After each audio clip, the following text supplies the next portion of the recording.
we bees at? How'd I get my G-Pass? None of your fucking bees.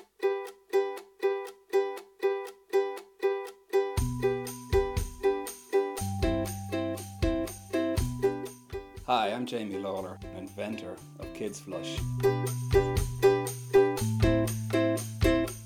I have found that if you want to engage a child's cooperation, you've got to bring a fun element into it. The kids loved it. It was easy to use, fun, and it was a win-win for everyone.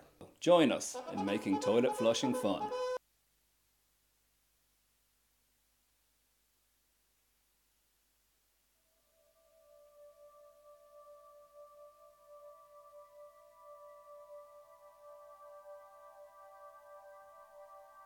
This is so difficult at times. I feel lost, frustrated, embarrassed. I see the page and it's like a wall that I can't destroy. Standing up in class and just feeling like I'm powerless to do anything. Yes, I see you're having some difficulty with your spelling and reading again. It's just so fucking annoying, you know? I mean, I have it all in my head. Agreed, that is why you must persevere through this, and in time you will be better for it. You know what? You're right. I just need to be patient with myself and it'll all work itself out. Exactly, be patient and do not give in to others' condescension.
Mother.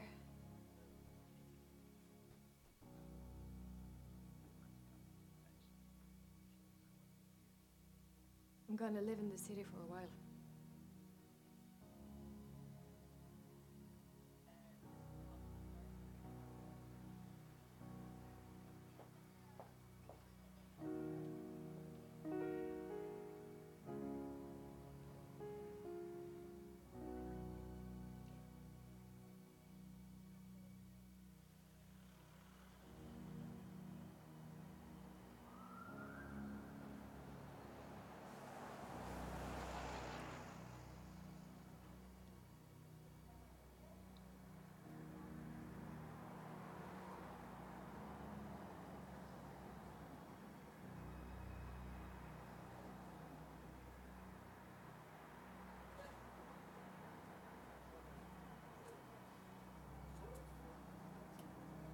So, this is your room, this is your bed. You will share the room with me, and there are some rules you have to follow. Like what? No drink, no smoking. That's fine. I don't drink nor smoke. Well, we won't have any problems then.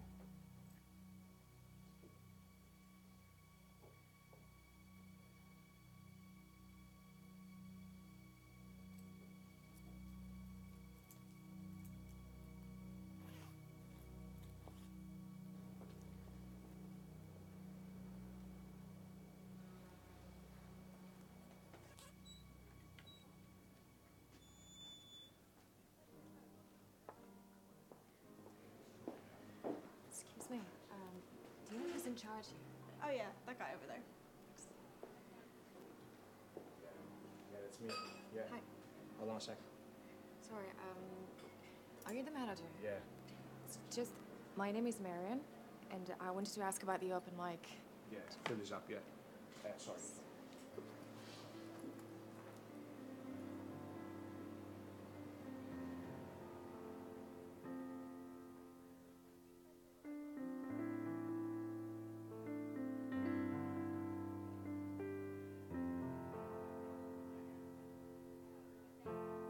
I feel not the same. Life is not a game, so don't play with me.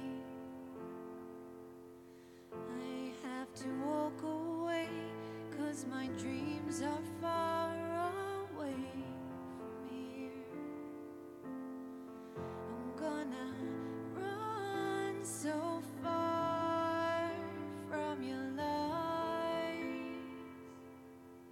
I wanna feel alive, I wanna dream again, I wanna touch the sky without you.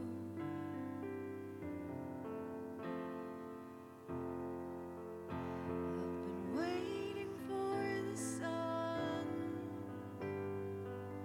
It's too dark inside my heart. Going to the coastline to find a new start. Hi. They're always looking for new talents. Are you a musician?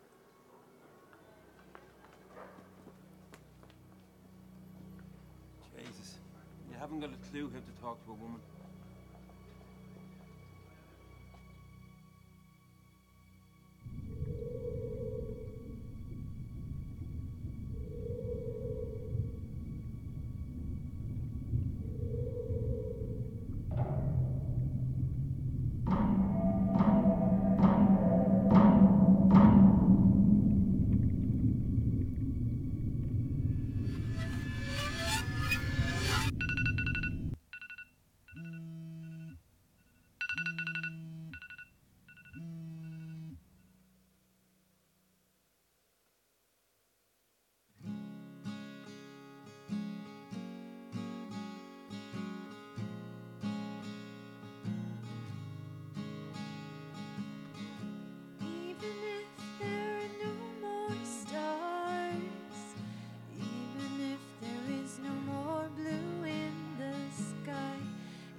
I mean, am I that scary? No, of course not. Jeez, I'm so sorry. It's just, I'm not really good at socializing. I was just messing with you anyway. So, you play guitar? Yeah, well, I try. Try not. You're good. I liked it. Like, a lot.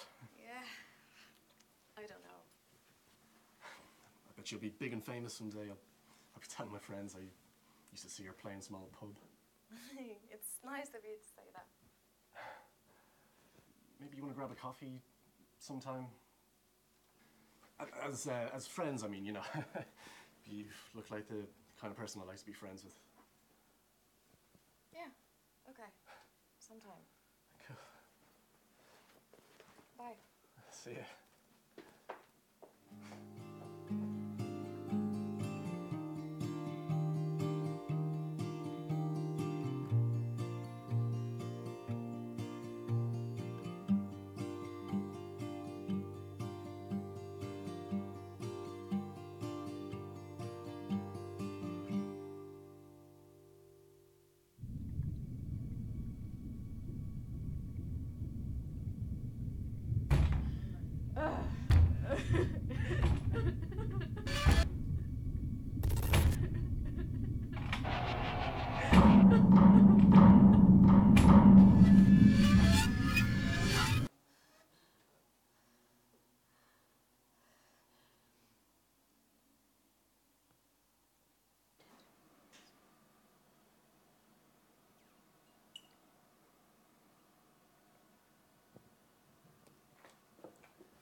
Hi, Daniel. I have a surprise for you. What is it? Guess. Oh, no. I'm terrible at this game. I got you an audition at the theatre. Are you serious? Yeah.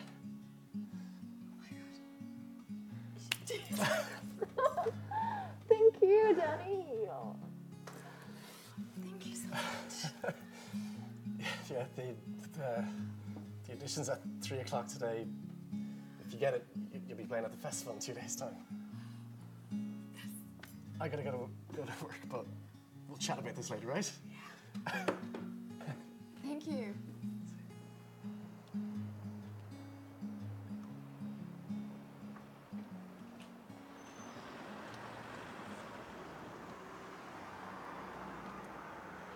Yes, darling. Yeah, just, I'm getting a taxi. Hey! Get back here! Shit, I'm gonna be late.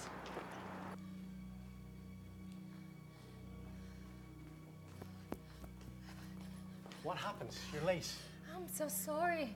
A man stole my bag. I didn't have money to get a taxi and... You okay? Yeah, I'm fine. I screwed everything up. Sorry. Come with me. Owen, here she is. I told you not to be late. Sorry, can't help you. Please, sir. I really need this. Welcome to show business, darling. Oh, and she was robbed. Come on, man, it wasn't her fault. Please. I promise. I won't disappoint you. You know that's a really hard promise to keep. Go on, let's hear you.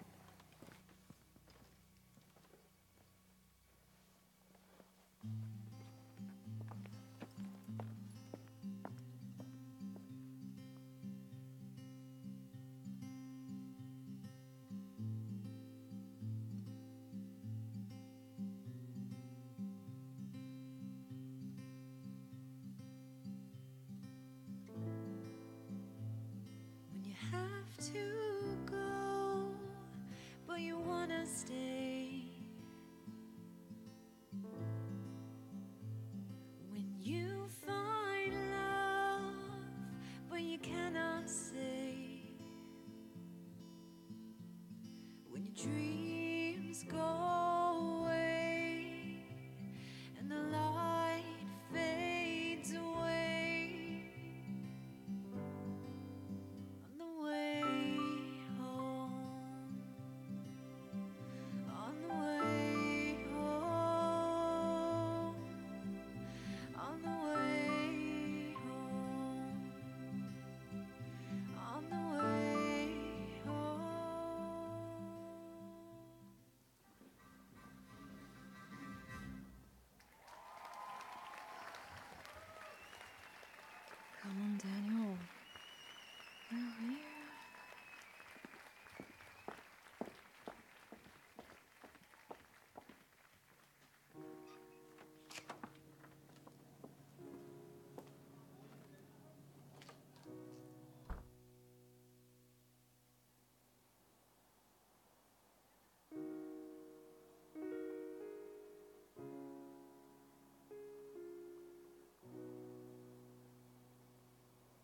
Marion. Not the same. Life is not a game, so don't blame me. I have to walk away, 'cause my dreams are far away from here. I'm gonna run so far from your lies. I wanna feel alive. I wanna dream again. I wanna touch the sky without you. I loved you. I loved you so much. But you left me no choice. My father used to say there is a song in all of us. One day, he asked me, "What is yours, Marian?" And I said, "Freedom."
What the fuck?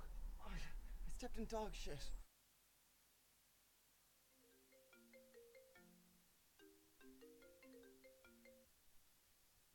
Hello? Sean, man. It's Peter. Hey Pete, how's it going? Awesome. Guess what? Billy says we're still all go. All go? As in we're gonna do it? Yeah. And it's gonna be awesome. When we're done, we're gonna be rolling in the cash. Listen, man, we're gonna have a talk this evening, yeah? As in today?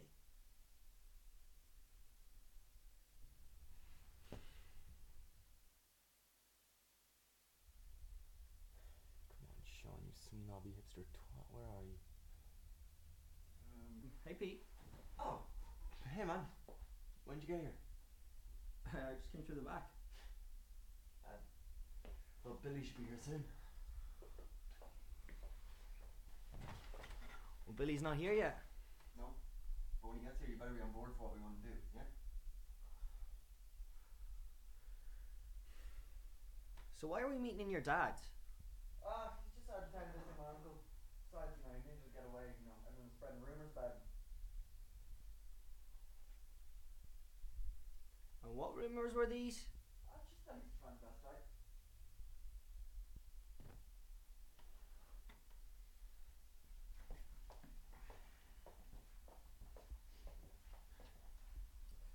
Well, guys, how are we doing? So we all set to go on the plan? We talked about this. I mean what, Sean? Mugging a drug dealer. Selling the coke to our friends. Aren't you just a little bit curious if it's all turned to shit? Why the fuck do you keep using words like curious as if we're a bunch of gaybos? Yeah, man, you homo. I mean, Sean, we get past our first deal, we'll be able to take on anybody without any nerves. Fuck yeah. So confidence is why we're doing this. Well, what's the well about? Billy, don't you know the guy? This guy, right? He's a proper scumbag. Sold a lot of dodgy pills to people. Got him proper fucked up. His name is Jamie, and this girl called Ashley almost died because of him. Oh my god.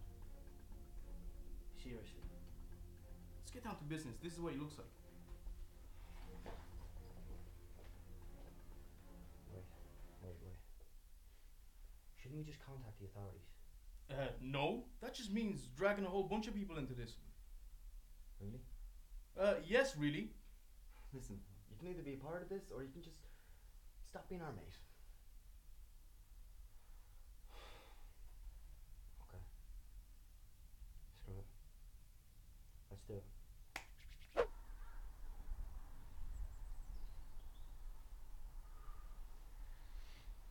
Okay. So he comes in through the back entrance to collect his gear. Imagine we catch him in the act and everything. Holy shit, guys, what an ass! For Christ's sakes, Peter, pay attention. When he enters from front, come at him from all sides. I think that's that nutjob that had a thing for me in school. Claire, I think. Oh, yeah. I remember she was thirsty for my cock as well. Okay, stick to the plan. When he enters, we'll... What's that Christmas movie that Arnie done? Santa with muscles? No. Jingle all the way. Listen! Oh my god, Sean? See ya. It's really good to see you. We should have a class reunion soon. Yeah, great. You know, Should my I friend really William help is attack gonna this be guy? in school, and, well, I'm I kinda mean, is he nervous. all that bad? Yeah, like, it's been a bit weird lately. Fuck it. Maybe I can anonymously report it. Your eyes so brown. No, fuck. I like your You gotta jacket leave your as well. name. We should swap clothes sometime. You can come over and do one of those garage sale things, you know what I mean? They're really fun. I can't let my friends down. We just go They're with the best bunch of guys ever. We should see, hang out some more. This is so much fun. I do like them. I'm a bit like Don't I? shaky. Few restraining orders. What are you doing? Spiking Pete's drink of Viagra. Please don't. Why not? Because he hasn't recovered from the laxative experience the last time.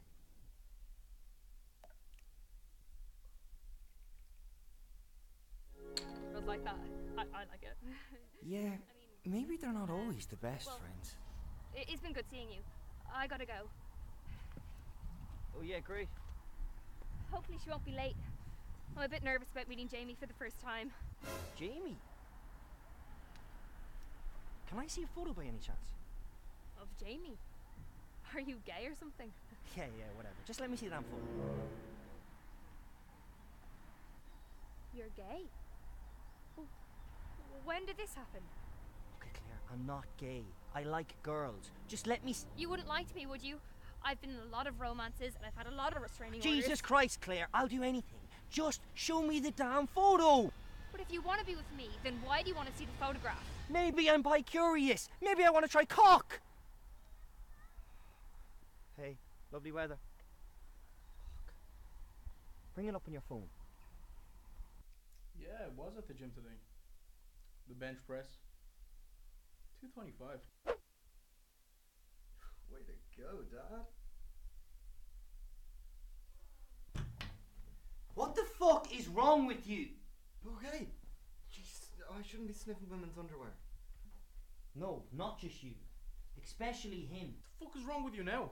Well, maybe it has something got to do with the fact that Jamie isn't actually a drug dealer. Hey lad, I never said he was an actual drug dealer. I just said he had drugs. What? You said he was a dealer. You get rejected by a girl, so you put all of this together so we can jump the guy that she chose. God, it's not like that. I just really... No, stop it! This is stupid. I'm finished here. I didn't say you could just walk out on us.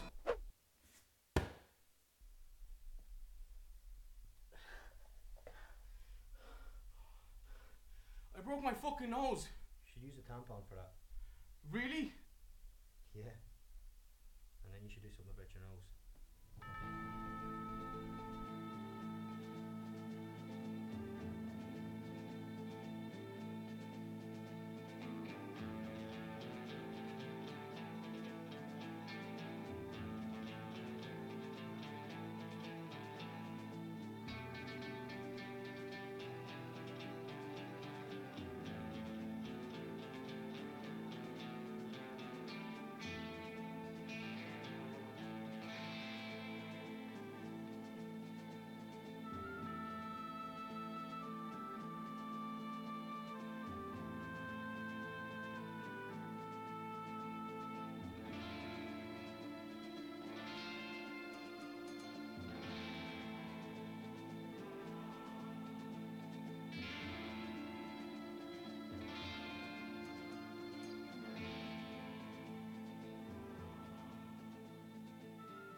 Where's Ned? He's dead.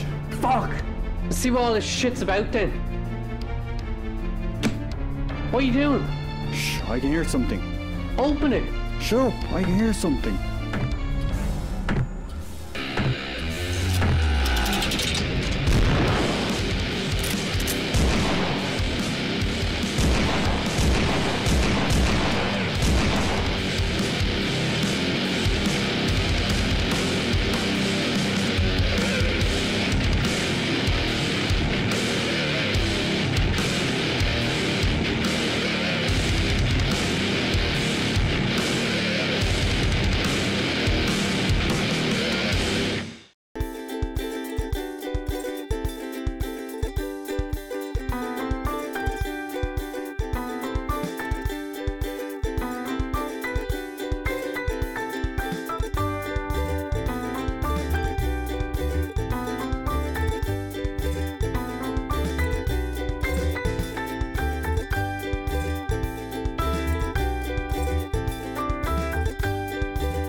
Have you ever thought about studying abroad?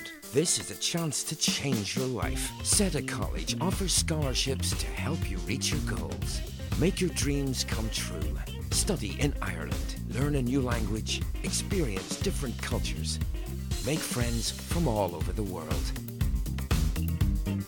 Join in, apply now. Change your life. Live your dream.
I'm sorry. There's nothing else we can do. But you said things were looking good. How can this happen?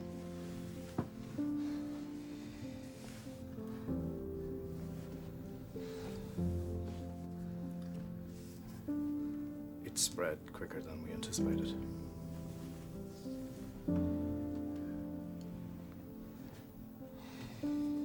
Sorry. How long? Sorry? How fucking long do I have left?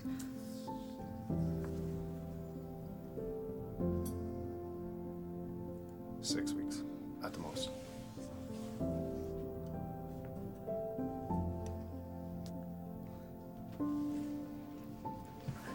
I am very sorry. But We only just got engaged. Why is this happening? I hate to ask, but do you have your affairs in order? Oh, sort. We weren't expecting this news. I know. And it's not the news I wanted to give.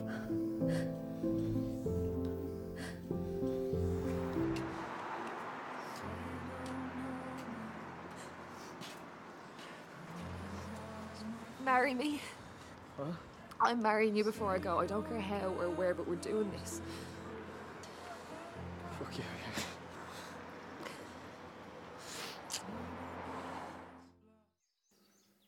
It's kind of a little bit too princessy, though. I like this. That's the one. You're gonna look amazing on that. €1,000? That's a bit much, isn't it? Well, I'm not gonna be putting it into a pension fund now, am I? Oh, Amy, I'm so sorry. You're such a bitch sometimes. Sorted. We can pick it up later on today. And we'll find you a maid of honour dress while we're there too. Can I pick it? Not a chance. Loads of frills and poof. Okay, let's go to lunch and then we go in the shop.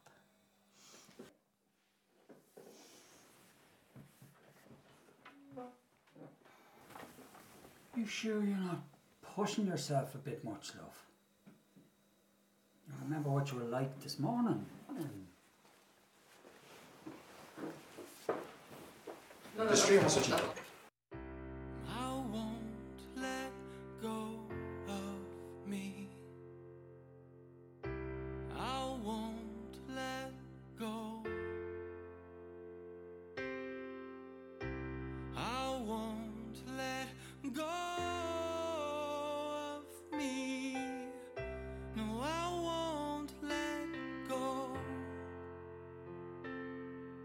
My head again decided for me. And my heart again is lost in between. Can you take a photo of us? Oh, yeah.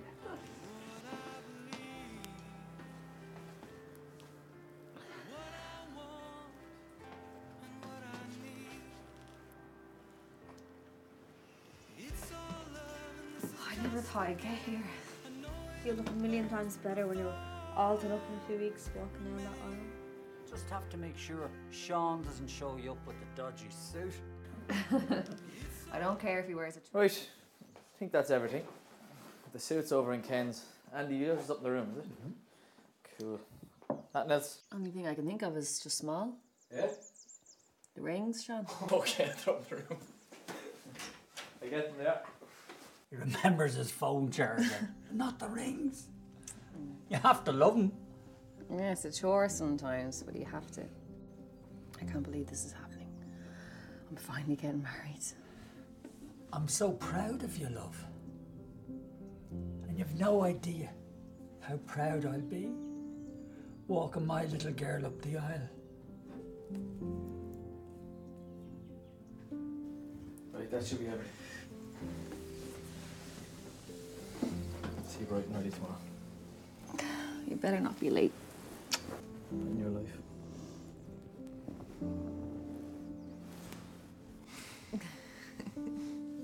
See you tomorrow, Lee.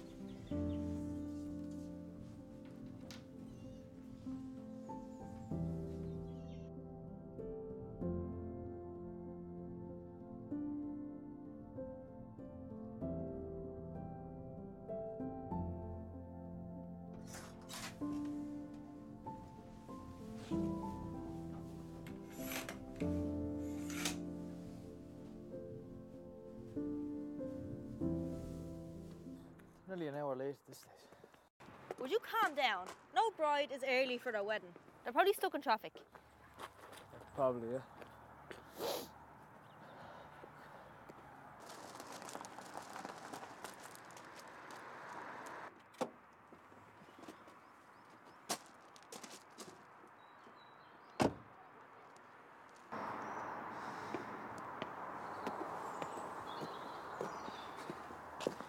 I need to go inside and tell everyone to go home. No. What do you mean, no? This is my little girl's big day. And she would want you to tell everyone what's happened and to go on to the party.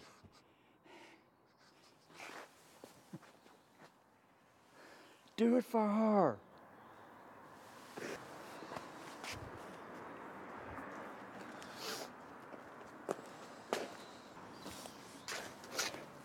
We're going to go ahead with the party, alright? Are you serious? Look, it's what she would have wanted, alright? Look, let's send her off right, okay? Come on.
Have you got my paperwork done? No, not yet. Maybe if you stop throwing papers. Do you want me to get up? No, it's fine.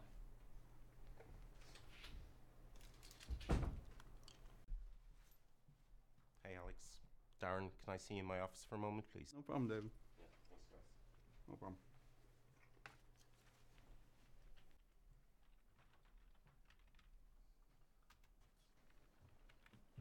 Better have it by the time I get back.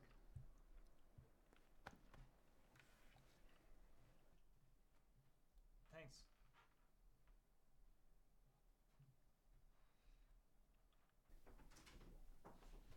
You wanted to see me about something? Yeah, take a seat please, Darren.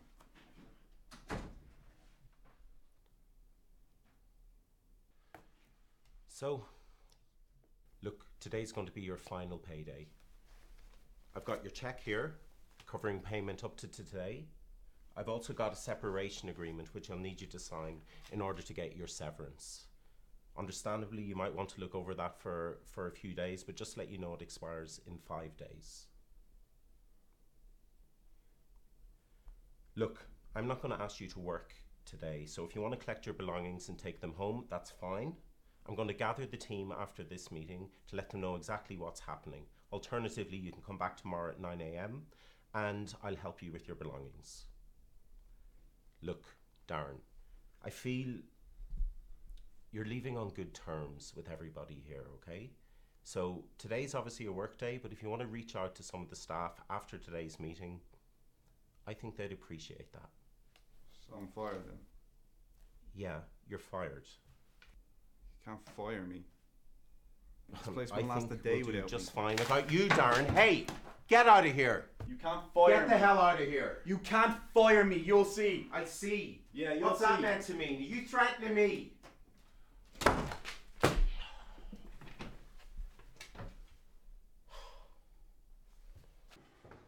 have your.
What's up, Darren? How was work? Got let go. No way. What happened? Don't know, that prick David just fired me for no reason. There must have been some reason, Darren. Like, come on. Shut up, you. Sure, look at you in the fucking pub all day, you fucker, you. Here, anyway. Come on, I've something to show you. Come on! Right, I'm coming, fuck's sake.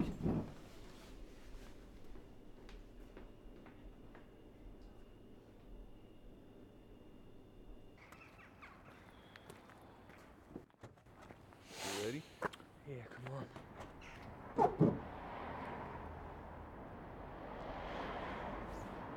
Is that your boss? Yeah, the cunt. Is he dead? Oh, I just knocked him out.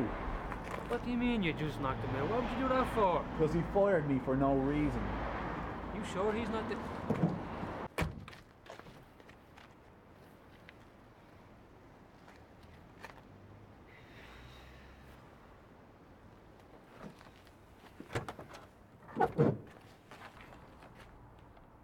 See, I told you he was dead, look. How is he dead? How the fuck is he dead?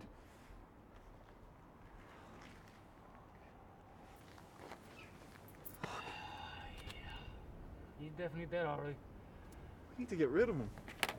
Fuck, we need to fucking dump him somewhere. Fuck. Fucking. Fuck. Calm down, right? Just.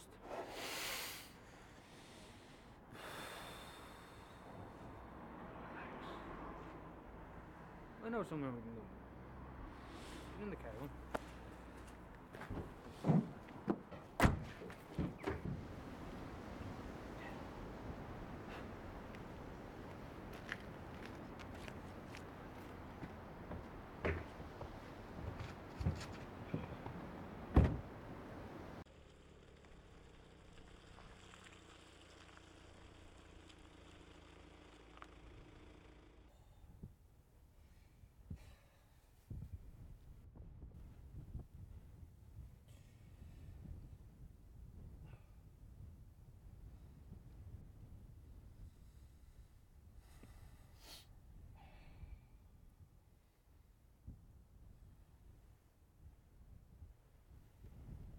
What the fuck, Neil?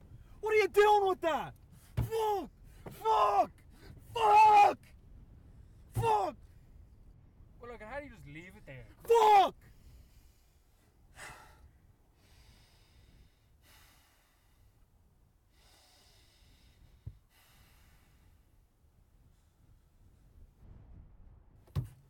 Come on, man. We'll be alright.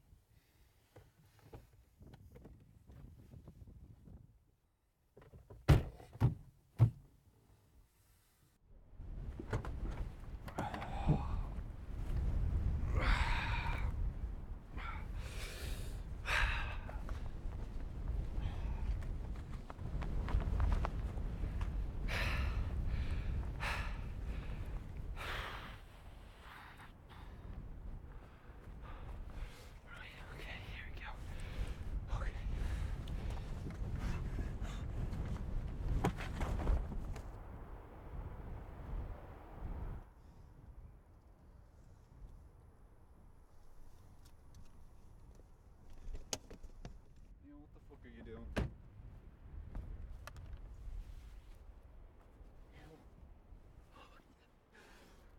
Ah! You silly fucker! What the fuck? Fuck!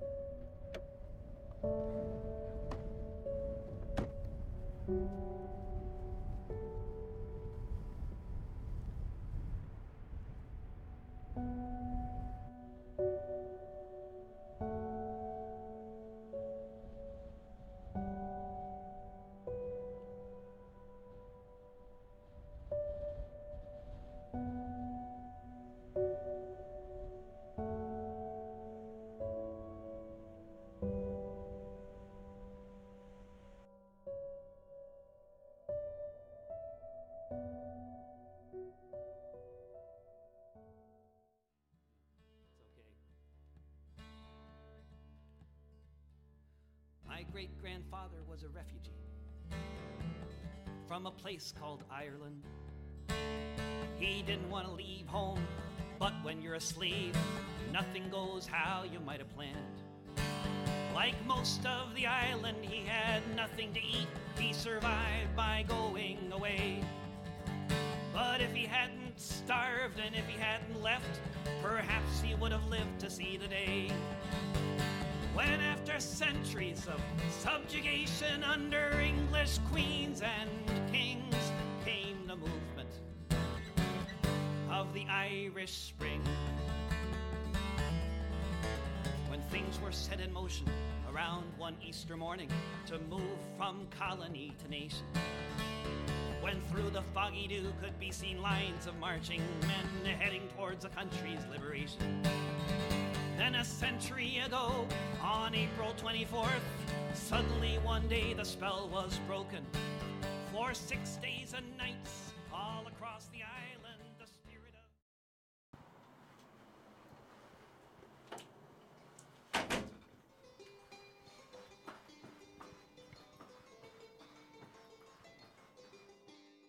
How are you doing? Cold out there. Got just the thing for you. How about a nice measure of whiskey smooth as the wit of the land? Sugar sweet as the tongue of a rogue? Coffee as strong as a friendly hand?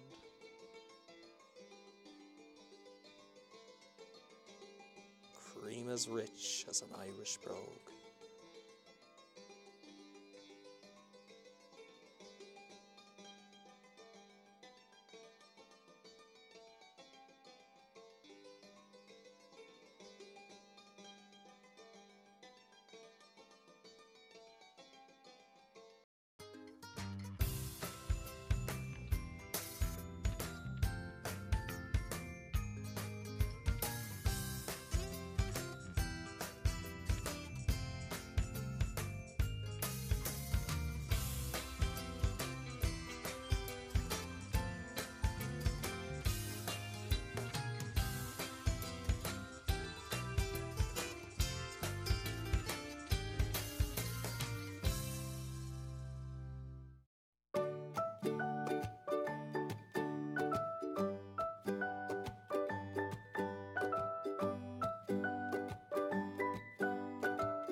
Hey, can we talk? Not right now, I'm late for work. I'll text you later.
It's okay.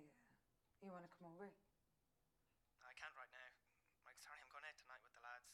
Can we meet up tomorrow for coffee or something? Yeah, all right. Cool, I'll see you tomorrow. Bye.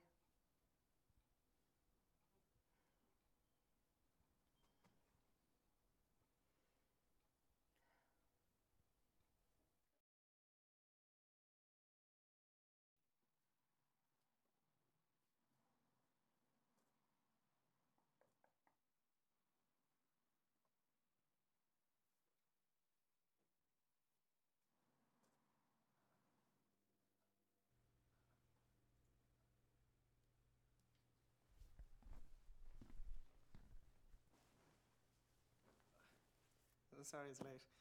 My head's killing me. Knew it would be. How was last night? Good. Well, you know me. I always have one too many. How's things? I'm all right. Just all right? I don't know. I just feel like lately, like someone's following me or something. I know that sounds crazy. I just feel like people are looking at me. Is that really such a bad thing? Like, you mean like people checking you out? No. It's more like a thing than people, and it's more, and no, not like checking me out, more like, I don't know, it's like a presence that's always there. I'm not going crazy, right? Look, you're probably just stressed from college and work and stuff like that. You'll be fine. Yeah, you're probably right.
You guys take this way too seriously.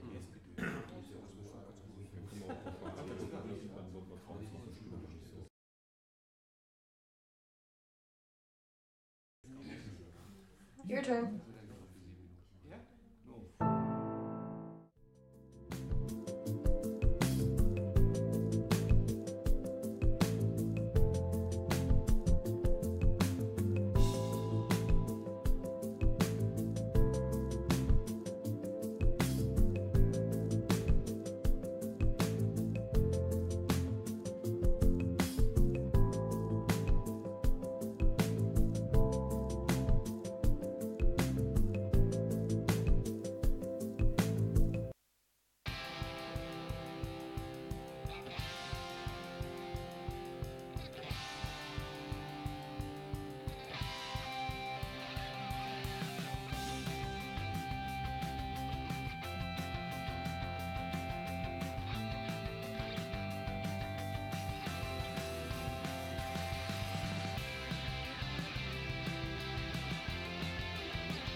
Rap Diablo. Yeah. Yeah. It's the Rap Diablo. Macho when I drop flows. Bar gets raised up. It's me and Petey Pablo. Colder than Gazpacho. Colder than the mono. Rapping head honcho. Rocking shows like I was Bono. I go. Play a couple keys on the piano. The industry a lie. All the promises were hollow. Follow me. I can show you where we bees at. How'd I get my G-Pass? None of your fucking bees. Hi and welcome to BIFE TV. Today we're joined by Peter O'Brien, the County Councillor. So Peter, what made you become a County Councillor? Hi, Con. I suppose when I became a County Councillor I was giving out too much. I saw problems that were in my local area, and I was having a pint, I was chatting away to people, and I said what should be done, what could be done, and I said rather than giving out, just get involved. So I decided to run in 2014 to run for local election, and that's more or less it. And I firmly believe the best way to change anything is to get involved. The best way to enact change is to become part of the solution. And that's why we decided to become a county councillor. What was your favourite thing about being a county councillor? Probably meeting people. I really enjoy the canvassing part of it, where you're going to door, and it's a very odd thing. Because I work 9 to 5 as well, if you're calling to someone's house just for a chat, people are taken back. You're not trying to sell them anything. I still canvass every day, even when there's no election on. So I really enjoy doing that, where you get to meet characters from all over the world, from all different walks of life. People who are renting in the area, people who are living in the area, people who are new to the area. And you really get a hands-on first experience what they're up to. And I suppose that's my most enjoyable part of it. What are some of the challenges you feel you faced as county councillor? The biggest challenge I have is being able to say, or not being able to say no, or realising no matter what you want, or no matter how much you want to help, is sometimes it's out of your control. The biggest issue that I face is housing a lot. Like every day I'll deal with a housing query, and it's very hard when you're helped or trying to help someone, and it's literally out of your control. And no matter what time, energy, efforts you put into them, you sometimes are unable to help these people, and I find that the hardest bit. And what made you choose Labour over the other political parties? It's a good question these days as well, Con. You know, I suppose I'm a trade unionist. I was a member of a trade union before I was a member of a political party. I started off my political career in the secondary school students' union movement. I was the first president of that, and that was on the back of teacher strikes in 2001. And after that, I kind of had an interest in politics, I suppose. And when I joined a party that I read through a few manifestos, and I was always left-leaning, it would have been. So a party that went for workers' rights and advocacy of workers' rights and advocacy of trade union rights and fairness and equality. To me, my natural home was the Labour Party, and that's where I joined the Labour. And when is your next upcoming election? Less than 12 weeks' time. The 24th of May is the next election. Are you confident? Not that I'm confident. I'm always confident. You have to be confident. You have to have a belief, I suppose, as well. But I've worked bloody hard since I got elected in 2014. So my hope is that the work that I've done, I now have a proven track record. So rather than having ambition and what I wanted to do, I can prove that I've done things for it. You know. So it's the 24th. And it's the same election. There's a European election on the same day and a local election on the same day. So it's going to be a few important decisions. But it's important that everybody takes part in it. And one thing I always find out when someone gives out to me and says you never done X, Y and Z, and then you turn out that these people don't vote, it's a great thing in Ireland to be in a democracy, that if you don't like the person or if you disagree with them, you have an opportunity to get rid of them every 5 years. So I would encourage everyone to exercise their democratic right. And what advice would you give to someone if they want to become a county councillor or get involved?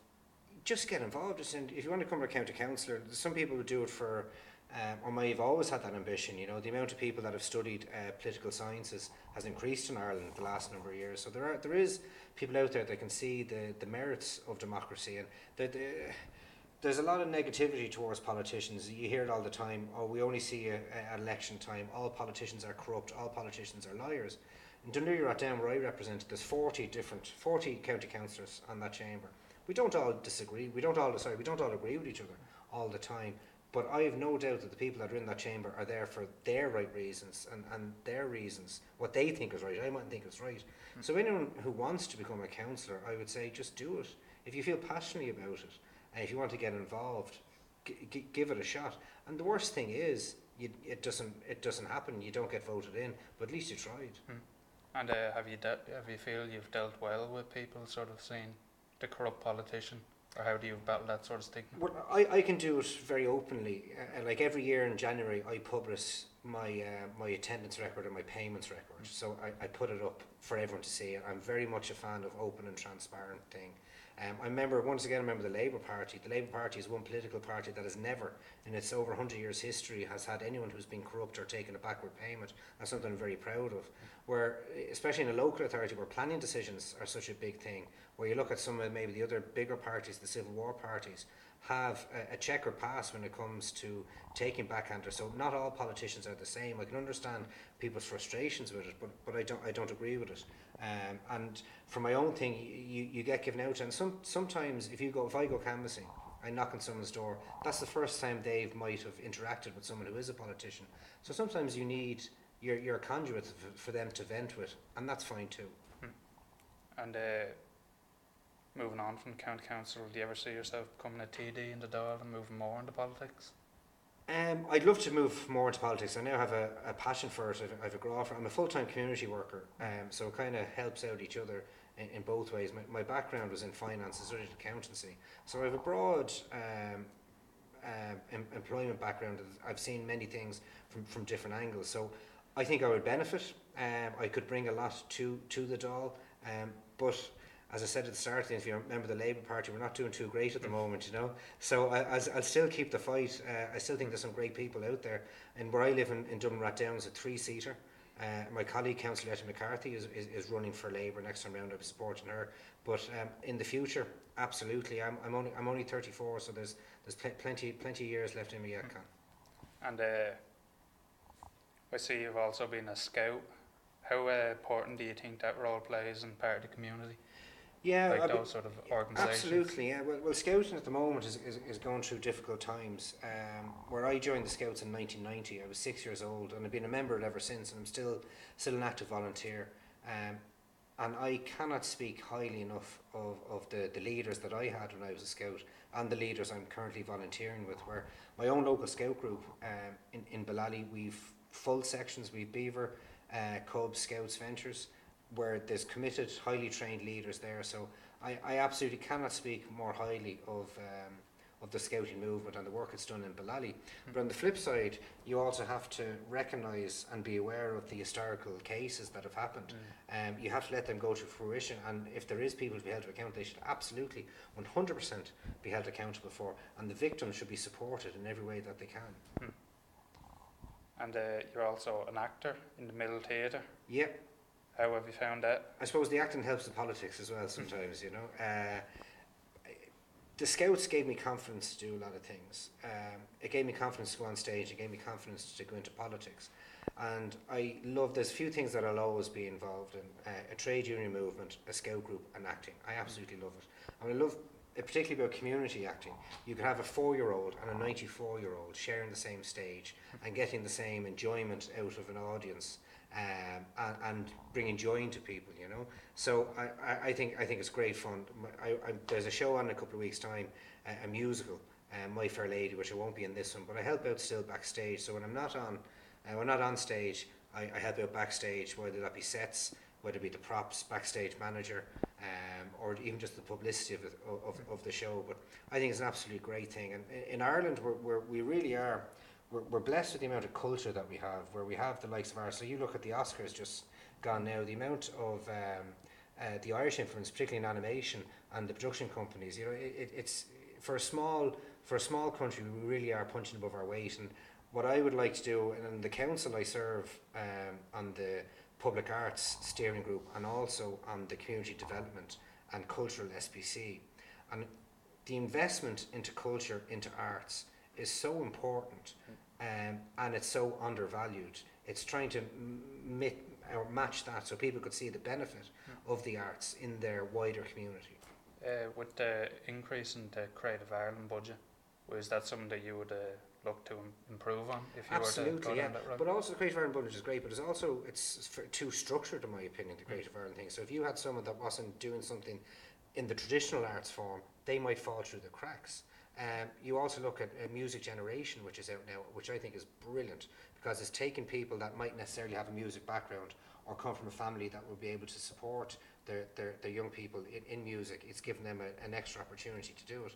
But for Creative Ireland, let's say from the amateur world where I come from, if you're doing a large production, you can't apply for the Creative Ireland fund because you're seen as an amateur production, and that's fine. But what people need to realise as well, that amateur productions, whether it be in the Mermaid Theatre beside us or the DLR Mill Theatre in Dundrum, they employ tech people, they employ sound, they employ an orchestra if there's a musical.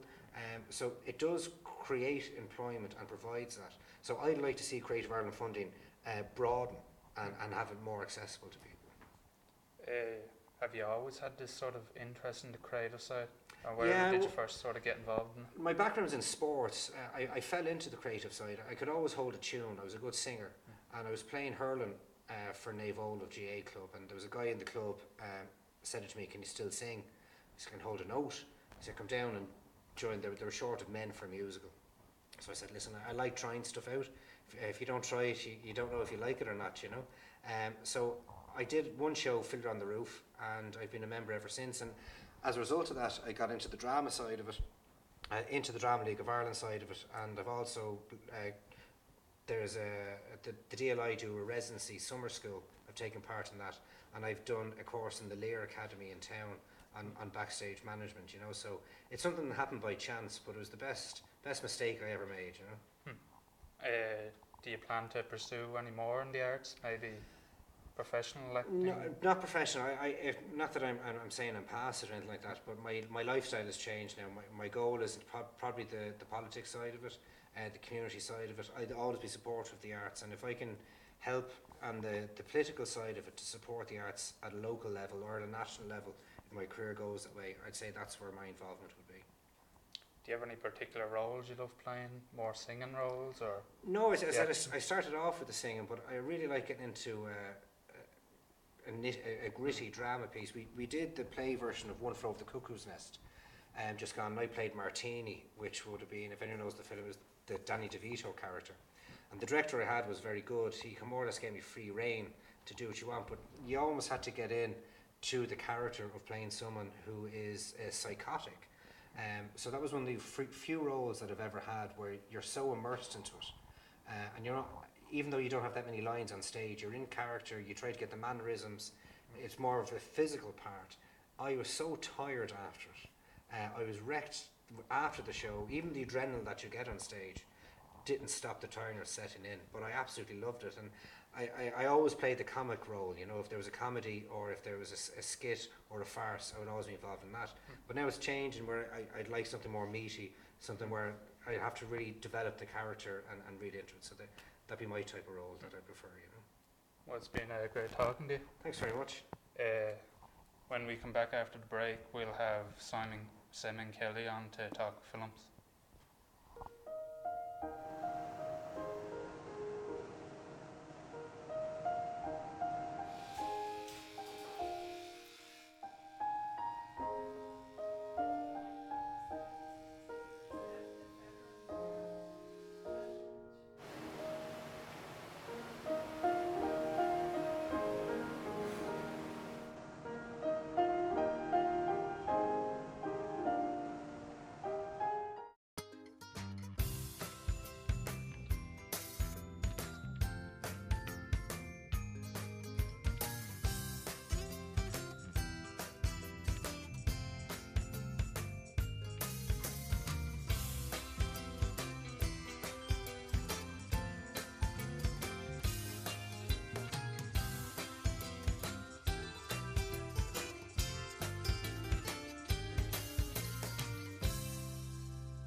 welcome back. We're joined now by Senan Kelly, who's going to talk to us about films. So, what are your favourite films? Hi, well, my favourite films, one of my favourite ones of all time, which I definitely never get sick of, is the film The Departed. Like, just such a fantastic film, and so many big actors in it, you know, that always helps, you know. That's one thing that gets me, it's like, there's someone in it I know, and a lot of people I know thought, oh, I gotta see that. And other films like that, like Scorsese does, like, you know, Taxi Driver, Goodfellas, so many different types, and you know, the ones with Leonardo DiCaprio, well, Wolf of Wall Street, good one. What really draws you to his sort of films, you feel? I suppose it's just because his style of filmmaking, style of writing, and he always likes to. Sometimes he often makes cameos in his own films, you know, and it's just you're always waiting for it, and sometimes like the cameos are just so memorable. And the same with like the likes of Quentin Tarantino, like. He always likes to make cameos in his own films. In fact, some of the roles he plays are very significant, if you ask me. You know, especially ones like, say, Pulp Fiction, Django Unchained, even though it was very brief, but still. And was it Reservoir Dogs? That's a good one. And no, on other films, yeah, I suppose. And another film I really enjoy is, and this is it's one that makes you think a lot, is a film adaptation of a Stephen King novel, The Green Mile. Love that film so much. You know, it's just.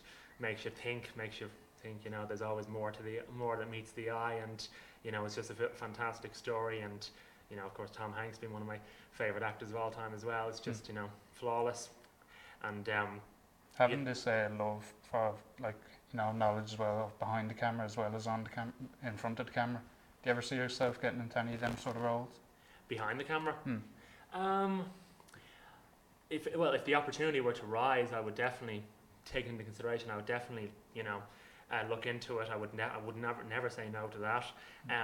One thing I've always been interested in being behind, in front of the camera. You know, it's just it's always been so interesting for me. You know, I mean, even from a young age, I suppose. You know, and you know, because I see the likes of films like, you know, the likes of the films like the one that Martin Scorsese does, like Robert De Niro. He does collaborations with him a lot. Like, I mean. It's hilarious because, I mean, De Niro wouldn't exactly be the kind of actor he would be great socially, but once he gets on the camera on stage, he's just in his element, you know. It's just, you know, but he's like fantastic actor, and, you know, one of the biggest actors ever to ever hit Hollywood, and he always, his roles are just so memorable, you know, and he's just a natural born actor, if you ask me. He just runs in his blood. Who do you feel has inspired you in your acting? Like, who do you see yourself taking after? From an acting point of view, I suppose, yeah, the likes of De Niro or Tom Hanks, or, you know, another one who was also in the Departed, like some people like Mark Wahlberg and all, just always playing the tough character and all. I know sometimes they have a specific kind of character they like to play, but, you know, that's what you just associate with them, and it's just comes so natural to them, you know. That's true. I mean, that's a true actor. And not just films you like, what films do you find that you don't like, and why do you not like them? Well, that's an excellent question. One film which I did like at first, but, you know, kind of, you know, didn't like it as much afterwards, with the film Avatar. And I mean, excellent director James Cameron, of course, but I don't know. People, as far as I'm concerned, as far as I can see, people mostly liked it for the special effects. The story wasn't really there. No, there wasn't. No, not to me anyway. It's just, I mean, the special effects, and they were amazing special effects, don't get me wrong, and I can see why people would like them, but, you know, and I know it just didn't do much for me as a film. I mean, I liked it at first, but then not so much towards the end when I started looking at it properly and thinking about it properly. And yeah, another film. I mean, like the superhero films are very good, of course, all the classics. But there was one that came out a few years ago. You remember Batman v Superman? I wasn't a fan of that one at all. I felt it had no content, it had no story, and it just went on too long. It wouldn't end soon enough. It went on far too long. And where did you get your sort of acting start, or what brought you into that sort of thing? Yeah, well, I started in the Gaiety School of Acting in Temple Bar when I was 15. I did it for 4 years, and I suppose, yeah, because I mean, as a kid I was quite shy, you know, and as we all know, people go into the performing arts to overcome shyness, you know, and that really worked for me. And no, even from a young age, I was always into actors. Like, I always knew the names of actors and all things that young kids wouldn't typically know, you know. And it just always intrigued me, you know, seeing people, you know, being someone that they're not, and convincing an audience that they are someone they're not. That's not a skill everyone has. Like, some people think, oh, anyone can do that, and no, they can't. It's a skill. It's something that you, even if you don't have it at first, it's something you can learn. It's not anyway. I mean, it's not something to be taken for granted. Because sometimes I feel like people do take it for granted. And what do you find most fun about acting? When you get a character you really like, or just being that character, and just convincing people you are that person even though you're not. You could be playing someone who's the total opposite of you, and that's not something that anyone can do, and it's just always interests me. In the Gaiety School of Acting, I mean, a lot of professional actors went there as amateurs, of course, and I definitely recommend the school to anyone who's interested in pursuing a career in acting, or just even to do it as a hobby, even if they don't want to do it professionally. What have you found to be the biggest differences in front of stage acting to on-camera acting? I suppose the biggest difference is that when you're on stage, before you go on stage in front of all that audience, you rehearse, you learn your lines, you rehearse, and you do. I mean, like with films, you do takes and all, but when you're on stage, you remember everything you learned, you remember everything you rehearsed, and you have to try and not to make any mistakes. I mean, and that's very hard to do. I mean, it can be nerve-wracking, very nerve-wracking, but on the stage, if you can perform on stage, learn all your lines and just be that character throughout the long run, because there's normally only one break in between, like an interval on stage, it's just, if you can do that, if you can just stay that character, remember all your lines, then then you've got some serious talent. I mean, of course, I see people in the films or in television and all, and it's rehearsed and they have lines and scripted and all, and they do takes. Of course, that's nerve-wracking too, because you can take it many times and you may never get it. It just may take a couple of takes for you to get it right, of course, and of course learn at your own pace, of course. But yeah, that's the biggest difference, is because on stage it's it's all there. It's all there. No more breaks, no more rehearsals. No more learning your lines. You just remember, just be that character. Just forget who you are. In a way, just forget who you are for a while and just be that character. And what would you say is like a dream project? Would it be to be in a very big film or be on like Broadway? How do you see yourself sort of transitioning? Well, the Broadway or the West End. If an opportunity would arise to perform in any of those stages, of course I would take it. I mean, I'd have to really make the cut, I mean, New York, London, they're just, big, huge city, big, highly populated, it's show must go on. And yeah, but no, if the opportunity were to rise to, pursue a career, or, even just, perform on a show on one of those theatres, I would definitely take it, because opportunities like that come once, maybe twice in a lifetime.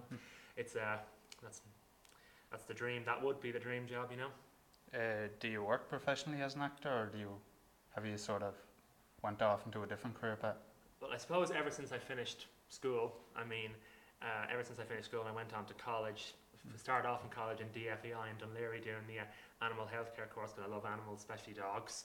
It was just because I just got so busy then, and I was in college for 2 years, and after then I got into work, started working, and I was just busy. Still am these days, and it's just, of course, I think about going back into acting all the time, because it's always been my number one hobby. And no, I mean, yes, of course, if the opportunity were to rise to pursue a professional career, I'd still take it. It's just, I always like to have something on the side, something to fall back on. I always have a plan B. I always feel you should have a plan B, because sometimes plan A doesn't go to plan, and you want to have something to fall back on, because otherwise, you'll feel a bit lost. And what dragged, other than just love of animals, have you found health or the veterinary course also? Sorry? The veterinary course to be very helpful? Oh, the animal health course. Oh yes, it was brilliant, and from my point of view, it definitely helped me to manage my time better and not leave things to the last minute. Because in college, they give you work to do, and they give you up until a certain time to do it, and it's up to you to just decide when you're going to do it and how long you're going to spend on it. Not like school, where they constantly tell you to do your work, and to and they're always talking to you about it. They just treat you more like an adult, and just let you do it yourself, because I mean, that's what you're going to have to do in the future when you have a job. It's all going to be down to you. And yes, college from that perspective, it was great. Working with all different types of animals, it was fantastic. I mean, definitely out of my wouldn't, for use of a better word, comfort zone, because we worked with farm animals and all, and I'm not used to that at all. And no, just doing things out of your comfort zone or just out of your element is just something I'd always encourage people to do, because you might learn a new skill or find a talent that you never knew you had. And where do you see yourself going now in the next few years in terms of job opportunities with that? Well, I mean, for the last 2.5 years, 3 years, I've been working in the retail industry, and again, retail is something that, people can often take for granted. I mean, they think, oh, anyone can work in retail. It's just the thing with retail is you deal with the public, and you can deal with some very unreasonable and very obnoxious people, and if you can keep your wits about it, if you can keep calm and deal with them in a very appropriate way, I think that says a lot about who you are as a person, because it shows that you can also deal with people like that in life in general, not just in the retail industry. If you deal with people like that, which you will, because it's inevitable, if you can deal with them in an appropriate way, and not make them not let them turn you into something you're not. It's just, that says a lot about who you are as a person, how strong-willed you are. And yes, I mean, recently I've definitely been considering doing something like retail management in college or as a career, because it's just retail is just because I'm working in retail for so long, it seems to be just one of those talents that I feel like I've discovered that I have over the last few years, and it's not as easy as it looks, and it has, like anything else, it has its ups and downs, but a lot of it's fun. It's something I really enjoy. Do you feel like you love the people meeting aspect of retail and getting to meet new people and talk to people and use communication that you've learned from acting? Oh yes, of course. I mean, even the people who I work with. I mean, the people who I work with at the moment in Rainforest Adventure Golf in Dundrum, they're very nice. I'm definitely part of the team. I've definitely landed on my feet there, and they're very nice. And they teach me stuff that I never knew before. It was the same when in Dundrum. I used to work in Hamleys until we closed down. But I mean, all my friends there, I still stay in touch with. We still see each other all the time, and there I definitely learned so much. I learned so many skills, and I learned so much there. And the people there are just a great bunch, and they taught me so many things. And in a way, they helped me up, up my confidence. Have you felt the confidence or your lack of confidence is completely gone now after all the acting and all your? It's definitely helped. It's definitely helped me up confidence. It definitely made me more open, outgoing kind of person, because like I said, even in it just it's because in school as well, just helped. All right, well, we're going to cut to an ad break now, and we'll be back with Ron and Duffy.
back again now at Ronan Duffy to tell us about his life and experiences through being deaf.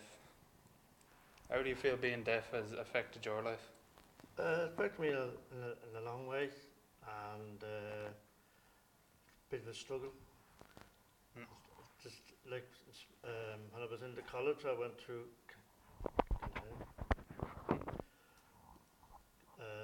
The end of the, like when I was in school, it was very difficult because people would be shouting into your ear and I wouldn't understand what they'd be talking about.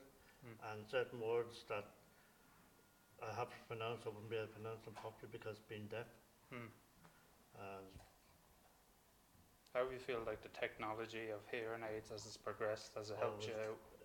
Progress. I used to have the ones with the like a little box affair, and it was just when the teachers would be upstairs in the classrooms, and they'd be talking into the mic. We used to switch it up and hear what they were saying up in the classroom. And then as the technology changed, then in the early 70s, then the box cameras were going, and then I started getting ones like they put behind the ears, which at the moment now I'm waiting for new ones to come along.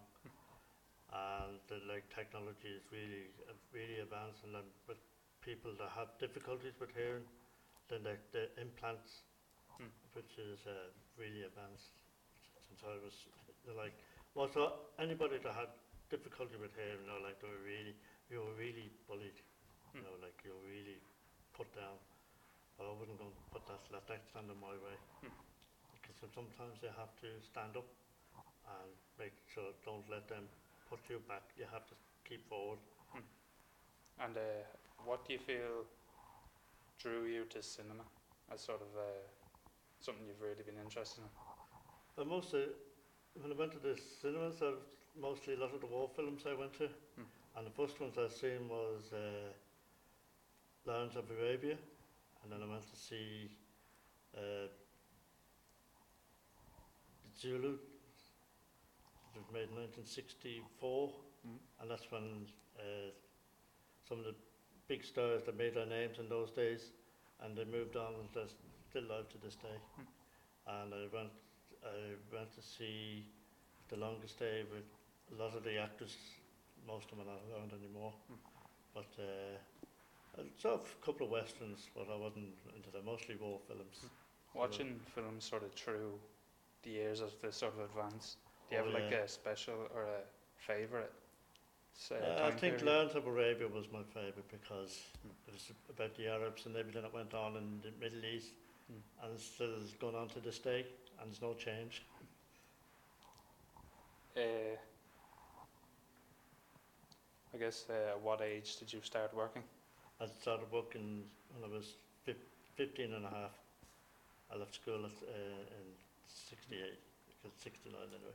And I started working an apprenticeship in the clothing trade. I did it for 4 years.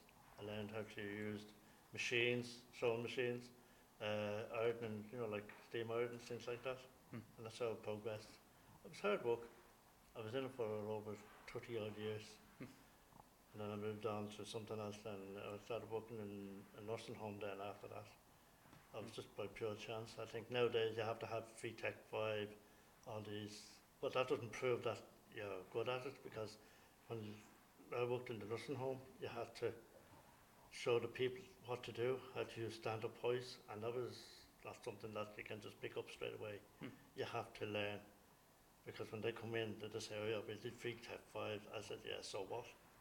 Because you have to teach them, get the basic things, because it's for health and safety reasons, because we have to deal with that. Because sometimes they could come in, "Oh, I know how to use stand-up hoist." I said, you have to be there to make sure that they're using it right, because you're putting the patient's safety at risk as well. But I enjoyed it.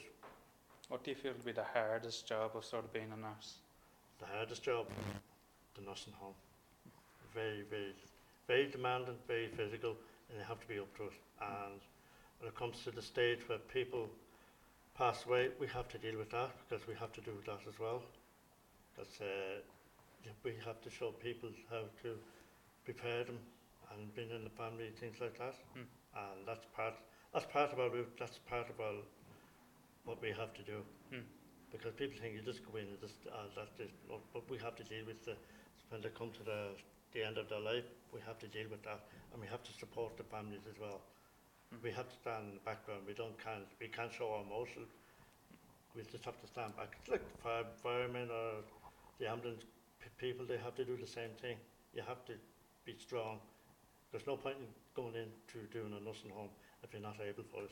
You just have to either do something that's suitable for you. Have you found that, did you get that through experience, to sort of learn to pull back a bit, or did it come No, over because time?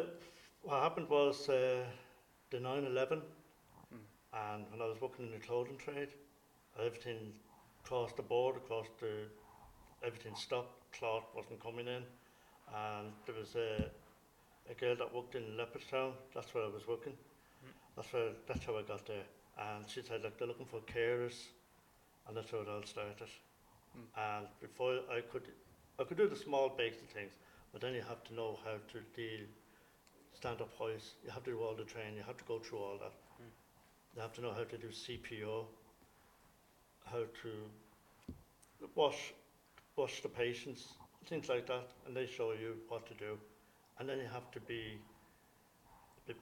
to control your things like that, and you have to be a little bit more to the patient, telling them what to do. You can't go in and say nothing, because patients like to see you talking to them, because there's no point saying, have you got a tongue in your head? Like, they won't say that, and sometimes you get great stories from the patient, because sometimes we have war veterans, and they tell you great stories. And I had one man that was from Dunkirk, and one day, like, we were going around doing the rounds, we get them teas and we do the basic things, and he asked me, see the picture over there? There's about 4 or 5 guys, and he said, can you pick me out? I said, that's you there. I said, by the grin. He said, I was from Dunkirk, and then in 1940 D-Day, they went back in again. So after coming out of Dunkirk, he went back in again, and he lived to be nearly 100. So that's great stories. They always tell you the funny side, but sometimes they say we can't go any further. We just tell you the funny side of the stories. And he was able to speak Arabic as well as French, and it was very interesting. If people want to go into these things, nursing homes, you have to be prepared, and you have to be mentally and physically, you have to be strong.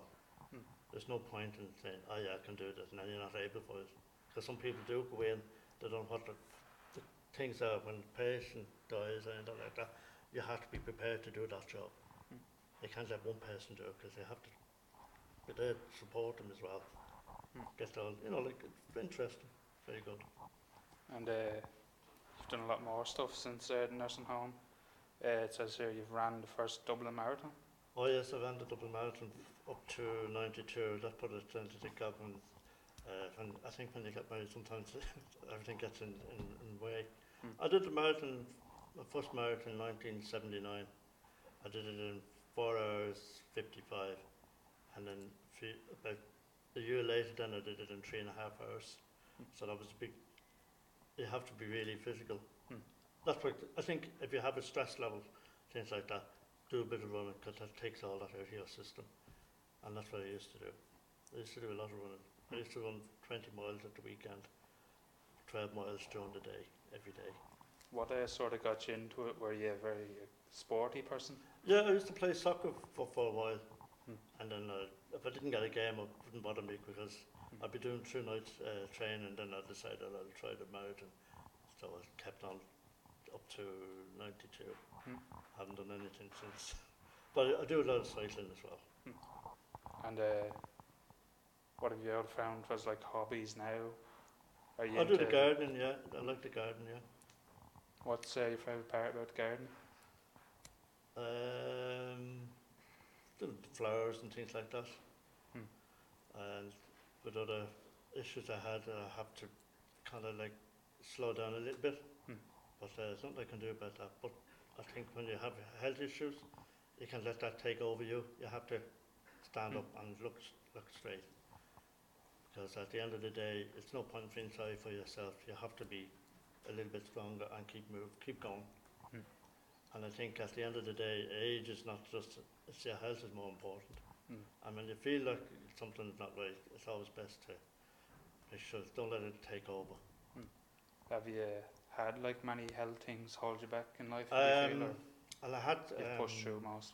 skin cancer, and that's under control. Every 6 months I go back to consultant. So I had 2 operations, one in 2016, which I had on the back of my shoulder, and so that started the ball rolling. And then I had one removed here from my neck. So I still have ongoing things at the moment still. But all good now? Well, just to have other things that I don't to. But at the end of the day, I just want to keep myself on that level. And I think with James as well, so he's the one that he's the boss. We'll be back after the break with a panel discussion on CGI.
Have you ever thought about studying abroad?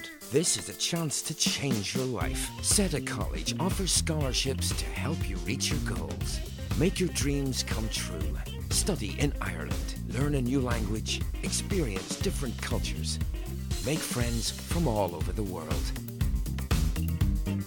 Join in, apply now. Change your life. Live your dream.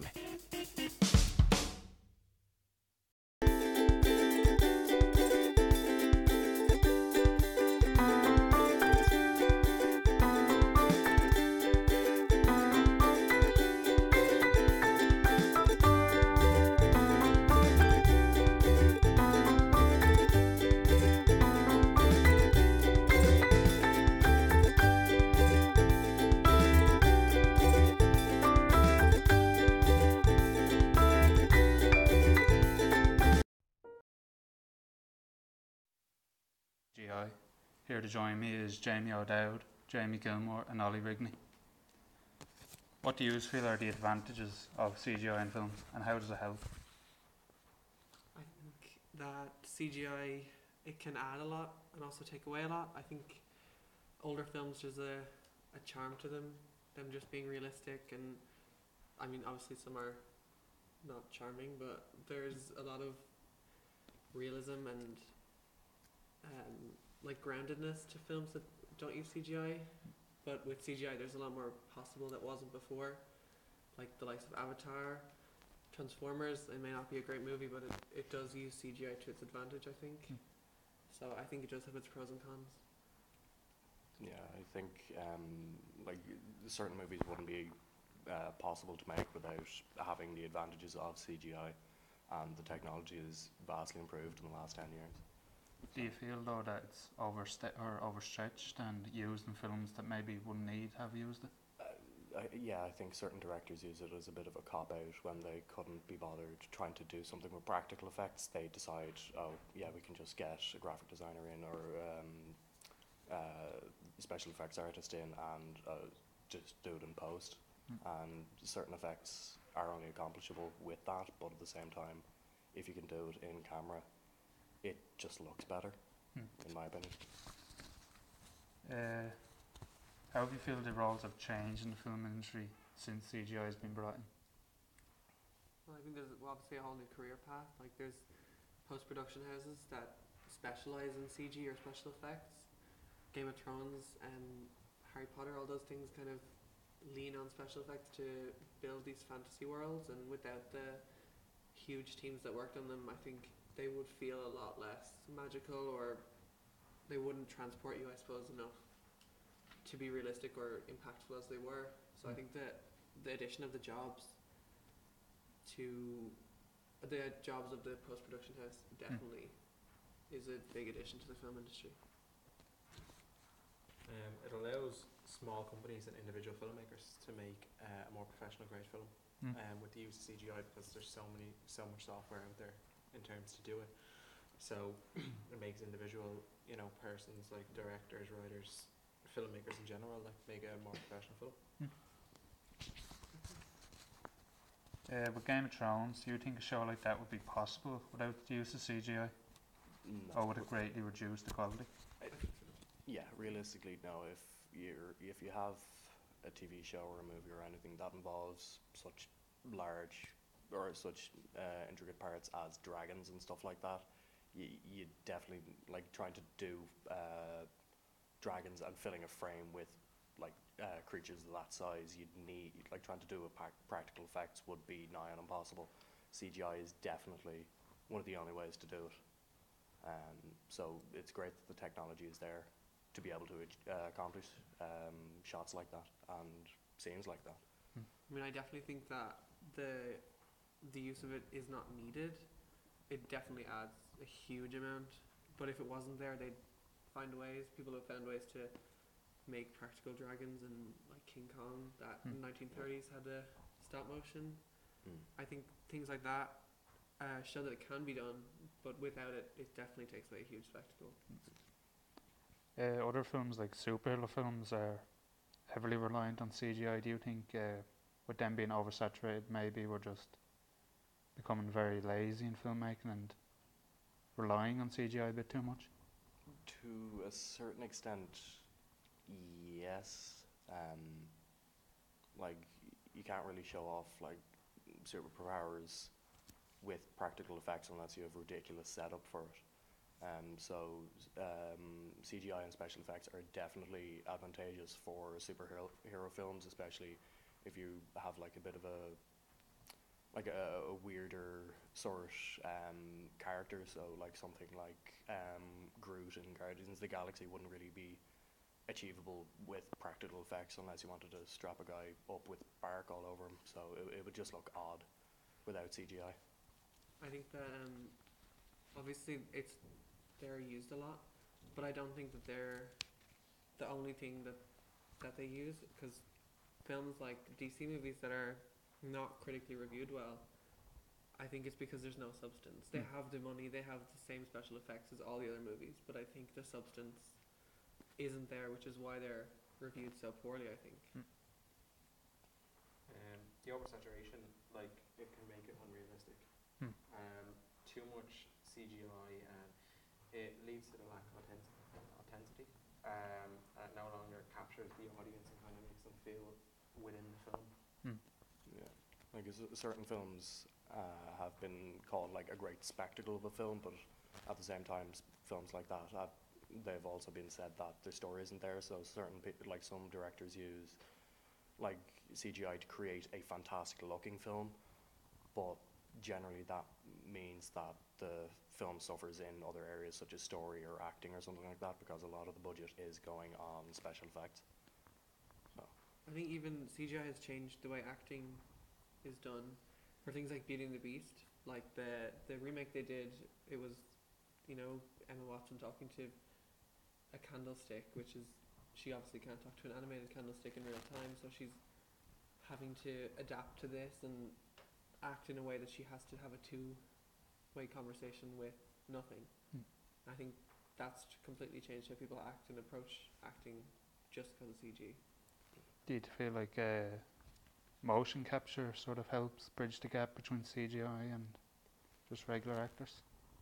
Well, with motion capture, you can have 2 or 3 people in the same room acting together and then have the special effects overlaid on them, so it definitely adds more to it rather than as Jamie said, having an actor talking to an inanimate object as if it was a real character.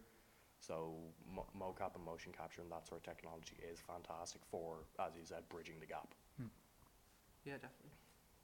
Makes the movie more exciting. Hmm. You know, like you have like Planet of the Apes and Avatar and all that. It just makes it more exciting having them kind of creatures in it. Yeah, like for example, Andy Serkis was the mocap actor and the voice for Gollum in the Lord of the Rings films. Initially, they had planned on just doing nothing but CGI for Gollum, and when they looked back at the difference between like no mocap Gollum and then Andy Serkis mocap, the director basically, or like Peter Jackson basically said the film wouldn't have been as good without Andy Serkis being the mocap. And do you feel that with the overuse of CGI that cinematography has really changed, and learning how to shoot in front of a green screen is almost a must? Yeah, I think so. If you watch a lot of the behind the scenes for especially big budget films like Pirates of the Caribbean or any of the Marvel movies, it's all green screen with maybe a little bit of forefront practical background, or foreground obviously, but the shooting in front of the green screen is just so different that you have to almost rely on the post-production to make your shots look good rather than doing it yourself. Yeah. And even when planning the shots, like the cinematographer will have to plan for, like if he was doing a complex camera movement and he had to hit certain marks, like he has to look there, there and there, but he doesn't have any frame of reference other than the fact there's a green dot there, that should be a character, a green dot there, that should be a character. It's a lot harder to try and plan a shot for things that aren't there but will be there. It's very awkward. I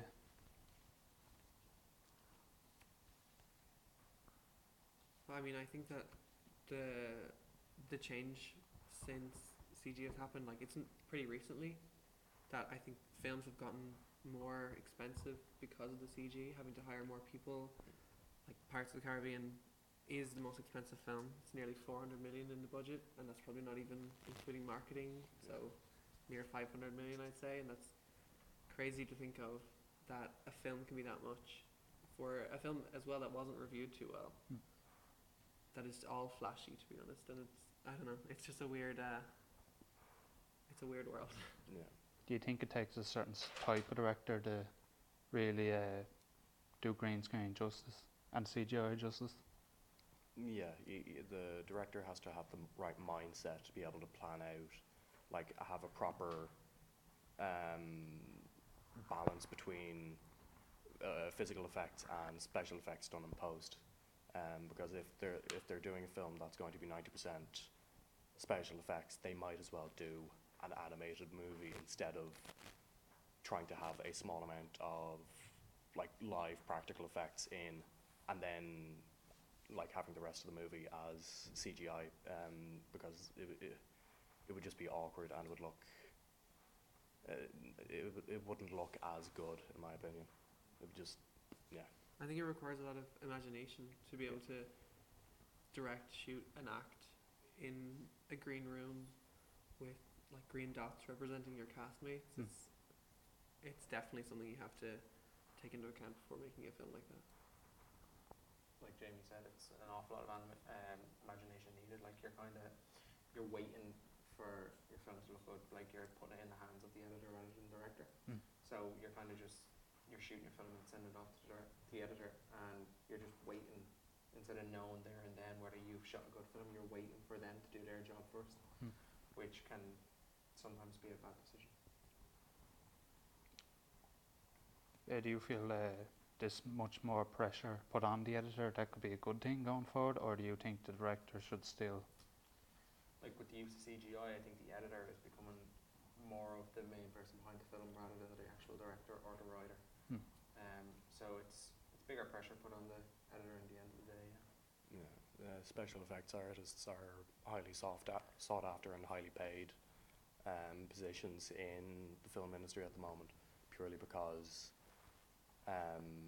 like as the technology improves, people are starting to use it more and more for like in terms of technology. For example, they using Rogue One as an example, they've used Peter Cushing's likeness to recreate his character from back in the 60s and 70s when he was in the original Star Wars, and to recreate his likeness after he'd been dead for a couple of years using animation was fantastic. It did look a little off, purely because the technology wasn't quite there yet, but it was close enough that it looked fantastic. Do you feel? Same with Carrie Fisher. I think it's the most animated humans in a live action film, which it's kind of weird to me that. Yeah, the most realistic looking. Yeah. Do you think as the technology gets better, less and less actors will actually be used, and there'll be more with like a Harrison Ford would be reprised, or like a big star from the time? I think there will be a certain amount of that, but after the thing with Rogue One, Peter Cushing's and his family raised an issue with it because they didn't authorize the usage of his likeness. The only way Disney got around it was because they used the likeness of his character from the original Star Wars film rather than the likeness of the actor himself, so that's how they got around that they found a legal loophole in it. But since that, actors have started copyrighting their likeness as well, so actors being recreated in CGI will be a thing for a certain amount of time, but then I think it'll just stop. I think it's just a trend rather than becoming the standard. It's like a weird ethical grey area where is it okay to use someone who died to be in your film? Like, it just, I don't know, there's something very off about that to me. I don't really agree with it. Well, then there's like Fast and Furious 7 where Paul Walker did die in the making of it, and his two brothers stepped in and they just worked CGI on his face and made it look like Paul was there, and his family really enjoyed that, like to see him finish out the last bit of that film. So yeah, I think there's obviously two sides to it, but things where it's you don't get the permission, it's kind of going around a legal black or a loophole, like you're kind of, I don't know, there's something really awkward about it's a morally grey area. Yeah, definitely. Do you feel though that sort of will almost be brought in beforehand, before people die? Like a contract signed and their rights? Oh, definitely. Yeah. Going forward, Yeah, studios will always try to hold on to the likenesses of certain actors just purely so they can reprise the roles through special effects afterwards. Yeah, definitely. Well, I think then that wraps up the discussion. We'll be back again in an hour's time for another live discussion. Anything last you'd like to add? Thanks for having us on. Thank you. We appreciate it. We're signing off for Biffy TV.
Fashion is what you buy, but style is how you wear it. Step into an oasis of calm and class. Allow us to help you find your style for any occasion.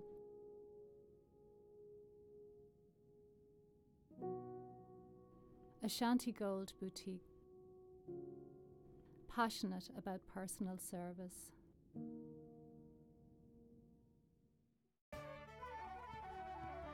Harbour Bar Bray, voted the best bar in the world. Come along and join us. Pull up a stool and sample the perfect pint. The crack is always mighty. The fire is always burning and Raoul is always smiling. The Harbour Bar Bray, my harbour.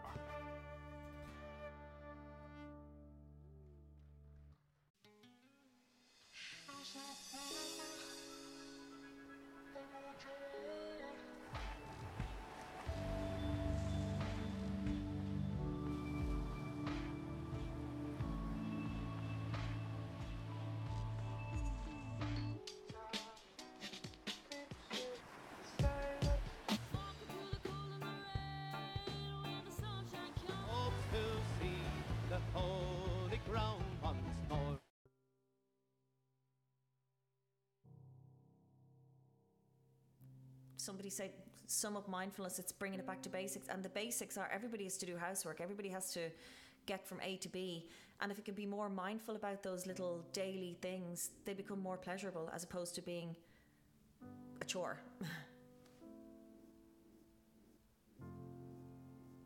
And that's what I think mindfulness has taught me. It's about how simple it actually is to be mindful. You know, even down to doing simple household tasks like washing dishes, just putting your hands into that warm soapy water, cleaning a dish, just appreciating literally what you're doing. I think also when I'm driving, I am a lot more mindful. I'm not living in autopilot so much. Obviously, you know, that can happen, but I would see a lot more now when I'm driving. I think it's made me slow down, really, really slow down, and tasks that I'm doing, put my 100% into them, as opposed to everything I do, it's like, oh, I'll get it done really quickly now and get on to the next thing. Whereas it's kind of, you know, just do this. When you've done this, you can move on. Again, coming back to the present. And I've adopted that in my daily life. It could be to walk in with the dogs. Instead of it just being, oh, I have to get in for a walk and get back home and do X, Y, and Z, I now go, I'm going for a walk with the dogs. I appreciate it. I feel the earth beneath my feet. I feel, you know, the wind going through, you know, I look at the dogs. Everything. I just find much more pleasure in the simple tasks. I feel just a much more grateful person, and just that everything again is back down to just bringing it back to basics.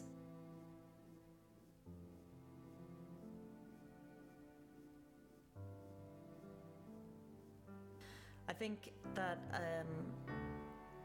it can be perceived as a religious type of practice, so that would turn a lot of people off, thinking that, you know, it's a Buddhist religion, and it's not actually. And they associate, you know, mindfulness with, I don't know, I suppose maybe being, you know, this hippie lifestyle, and, you know, you have to practice yoga and you have to be a vegetarian or a vegan and you have to live in forests, and, you know, I think that can be quite a, you know, that people have this one idea all about it, but it's become such a huge part of life for a lot of people that, you know, it is, you're going to have a lot of people that think those kind of ways, that it's a religion, and that will turn, I think that's probably one of the biggest stigmas, is that people really, because they don't have the knowledge, they don't know about it, that they automatically assume that it's this kind of cult kind of religion.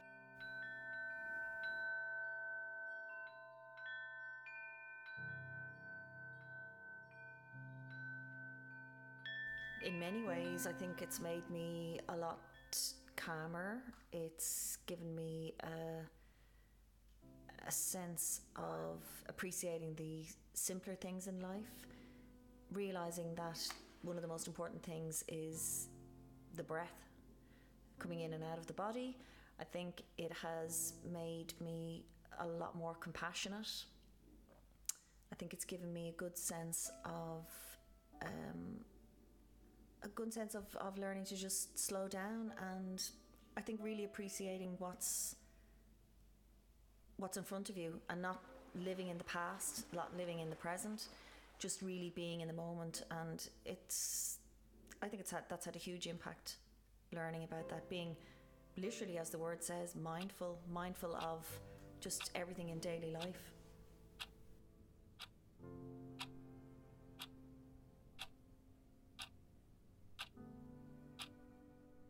I'm not very good at like just sitting and focusing on a meditation by myself, so I like to have something in the guide, to be guided by someone. So I listen to I have put some apps on my phone, or I listen to some meditations on YouTube, and I find that really helps. I've learned to do a body scan, which is a really massive and useful tool in the mindfulness practice. It's one of the first things that you probably learn.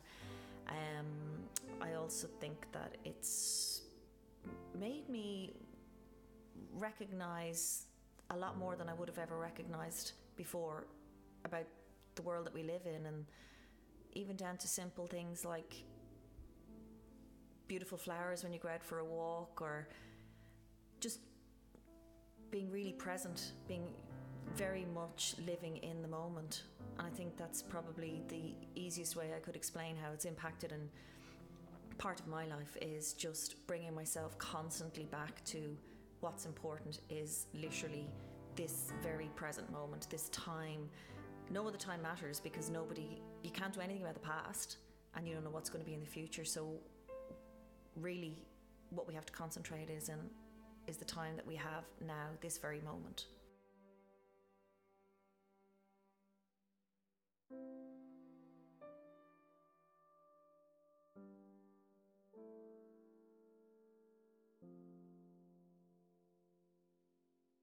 I grew up in an era where if you were crying or you were told to be quiet and stop that, and don't be so silly. And whereas mindfulness, you're encouraged to embrace all your emotions, good, bad, anger, happiness, sadness, joy, all those things, they're all equal.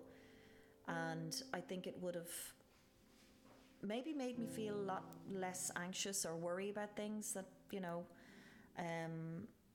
I think I probably would have been a lot calmer. I would have learned to appreciate the simpler things in life, and realize that it's okay not to be. You don't have to be this big high flyer to be successful in your life, and it's okay to want to just bake a cake, go for a walk, and maybe I would have been maybe a better parent, but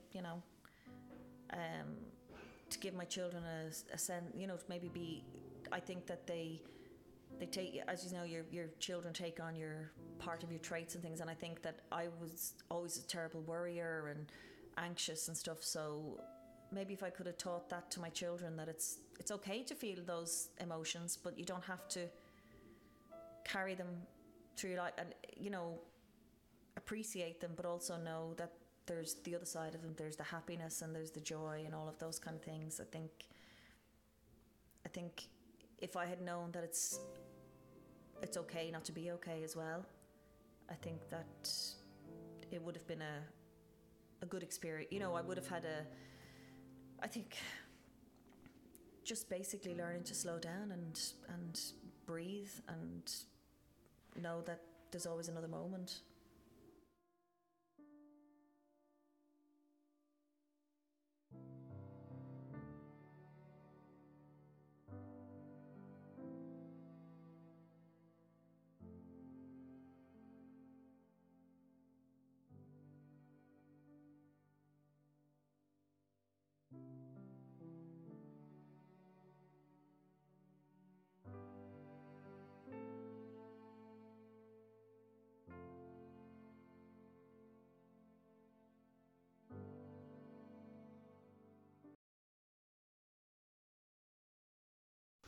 It's kind of a variety show. So the name of the show is Kinesphere. So it's about kind of reaching your limits. So the Kinesphere is like the area around you and around your body. So it's about really like kind of pushing the boundaries in our dance, and yeah, it's a bit of fun as well. So.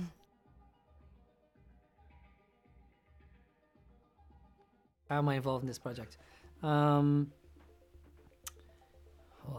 a really good question. A number of years ago, I got very interested in motion capture, primarily to work not with a dance group but in game design. Basically, our tutor wants to do a piece in the show using motion capture for the first time. I think from what we know, our course is the first course ever to try this in Ireland, and also from what we know, we're the only ones with the suit. So she decided to order it in, and here we are. It's like I said, it's quite recent that this technology is available. Full stop. There are about 3 competing systems, all using the same sort of idea. So there's 3 pieces of technology in the suit. You've got a magnetometer, which measures the intensity of a magnetic field. So each sensor can measure the distance to the previous sensor or to the other ones. So relative to each other, it's very accurate to know the distance. Then they've got a gyroscope in them for rotation and an accelerometer in them for tilt. And these are all things that you'd find in your mobile phone.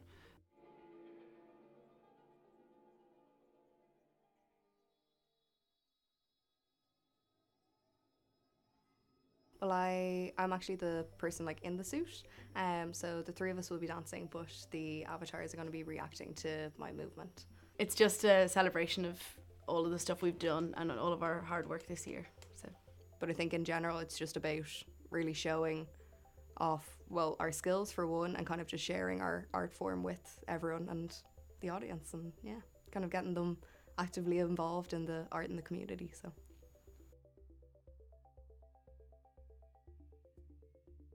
So at the moment we're looking at the virtual characters that Noel has created in the Unity software with the motion capture.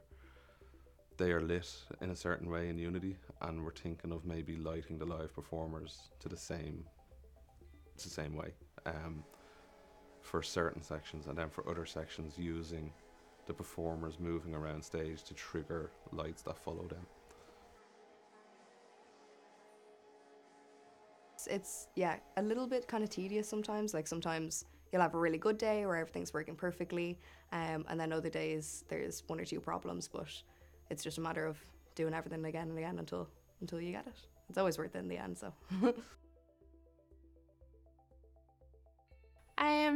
Well, it's a dance show, obviously, but it's more about performing. So we have some of the actors doing voice in the show, and we have us doing kind of physical theatre in it. But I suppose it's more about our journey, how we got from first year to third year. And obviously now we've included second years and first years, so it's starting their journey as well.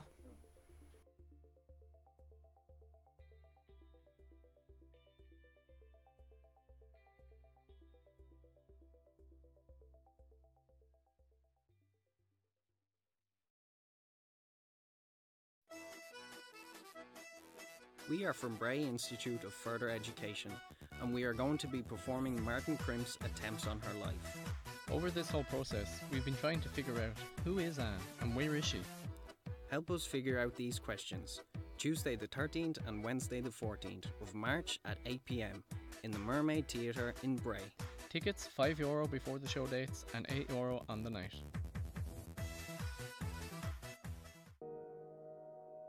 Fashion is what you buy, but style is how you wear it. Step into an oasis of calm and class. Allow us to help you find your style for any occasion.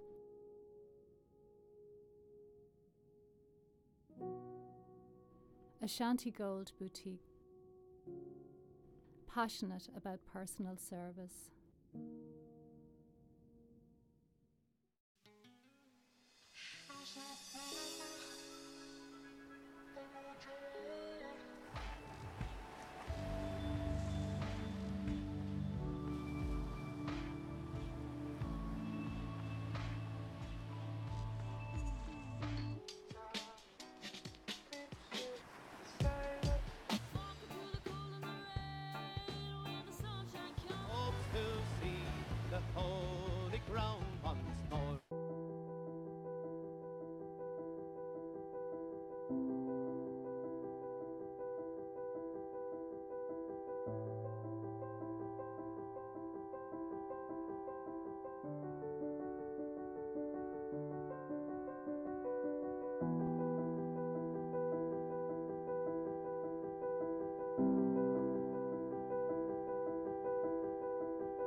Harbour Bar Bray, voted the best bar in the world. Come along and join us. Pull up a stool and sample the perfect pint. The crack is always mighty. The fire is always burning and Raoul is always smiling. The Harbour Bar Bray, my harbour.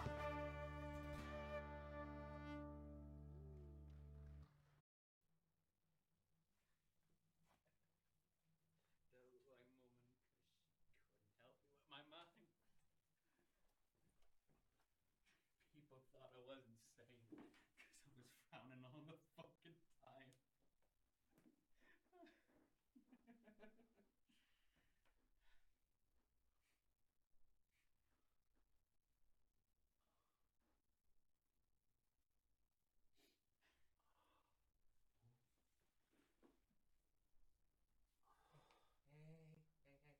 Don't go back to sleep now, baby. Got school in the morning.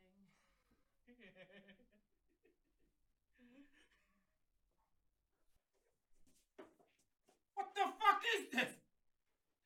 I'm trying to listen to Black Sabbath. You know, you should really try to appreciate music, you know? What the fuck are you talking about? Who are you? Why am I here? Too many questions. I'll answer just one.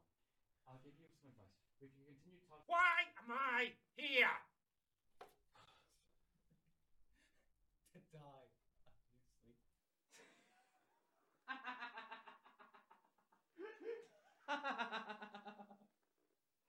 You don't want to do this.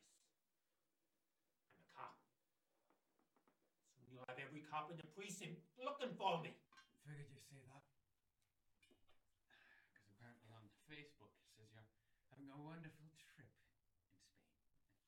Here comes the choo-choo train. I'll give you a 2-for-1 deal. This toy is yours, right? Yeah. No one's answering. Hi, there's a missing douchebag. I have him. You know, you can just come over here. They'll come for me when I don't come back. Then you'll be sorry. That gives me a week to kill you, to hide the evidence, and then get out of here. So I think I'll be just fine here with my little buddy over here. Help! Hey. Help! Tom! Help! There's a cop in here! Help!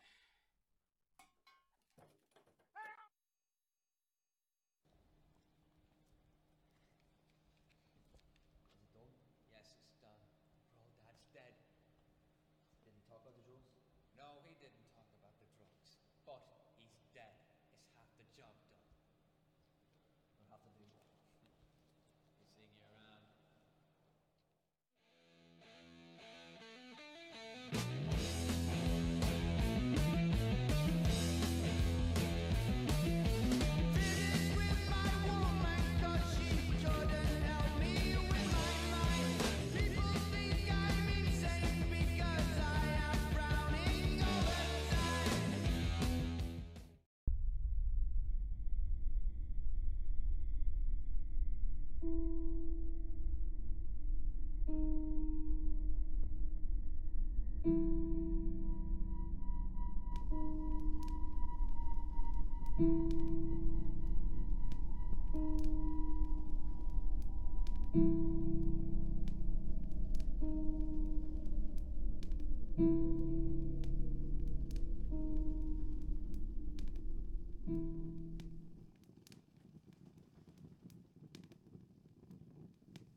Does that not burn your eyes?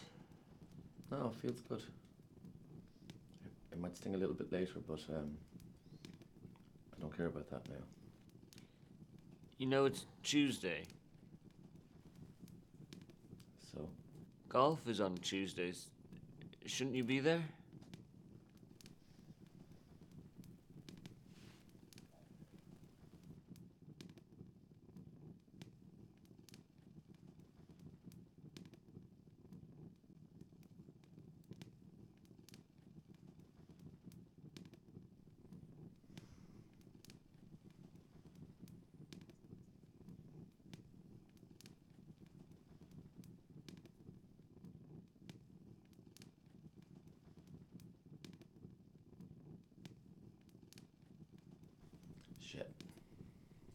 tea's gone cold. Can you make me another, son? No problem.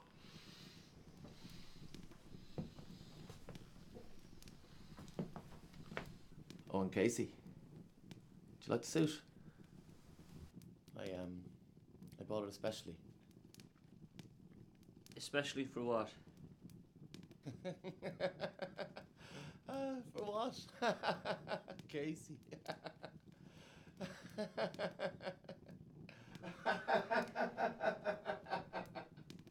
Casey.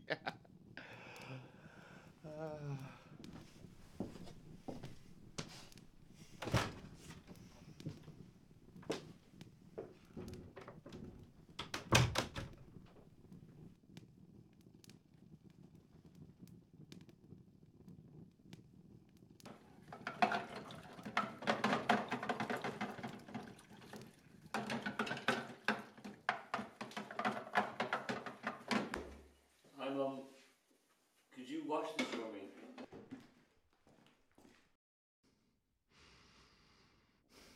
Oh no, Casey. You can't get rid of that. That's all we have left of him. Just put it on the table. Left with who? Well, you probably wouldn't remember him in the time. If at all. You were doing something. Sure, I can't really remember seeing you at all in that time. I'm gonna go get some sleep. Will you keep an eye on your sister? She's with that woman again. Look.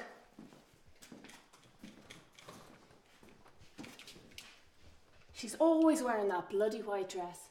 I don't know how she doesn't get it dirty in the garden. I bet if you look closely enough with a magnifying glass, you'd see all kinds of stains. I don't see a woman. Don't be silly, Casey. Molly minded you as a child. Don't be saying you can't see her. I'm playing stupid tricks on me. Right, I'm going to get some sleep. You keep an eye on your sister.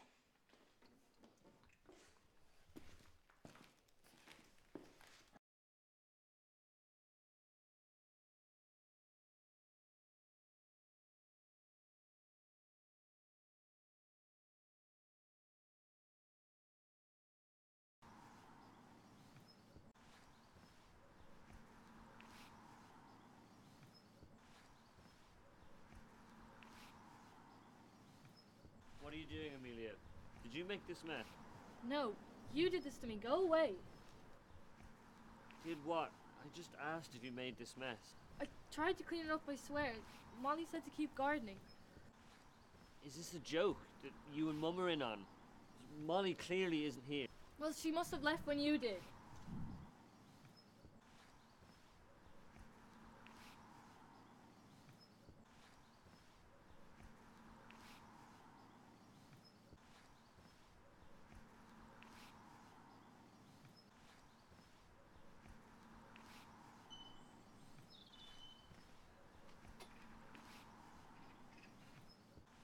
Come inside, Amelia. It's too cold. I can't move. Just come inside. It's much warmer. I can make you something nice to eat.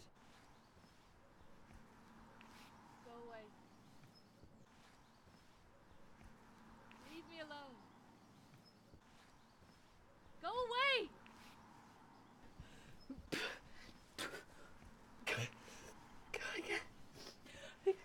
I can't move.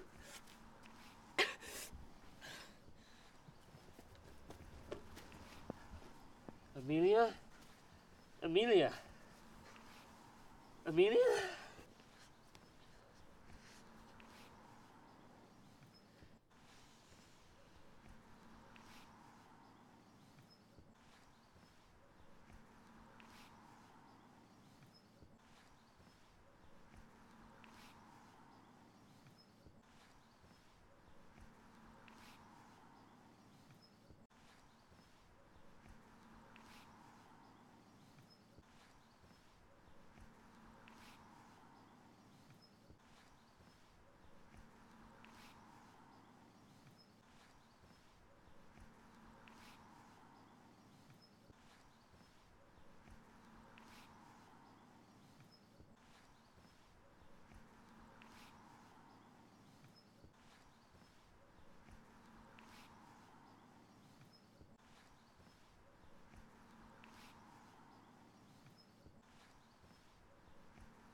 Rap Diablo.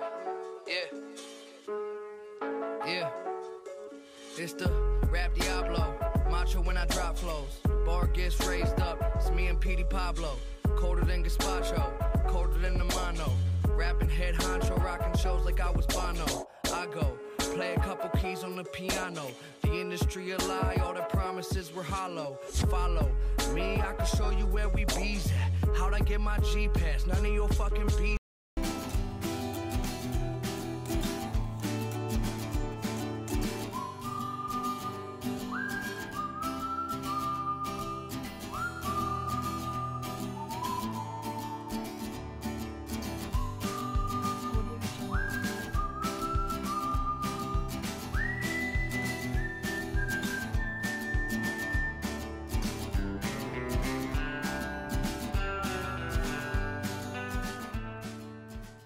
Hi, I'm Sarah Farrell, and I have a 2.5-year-old cockapoo called Mocha.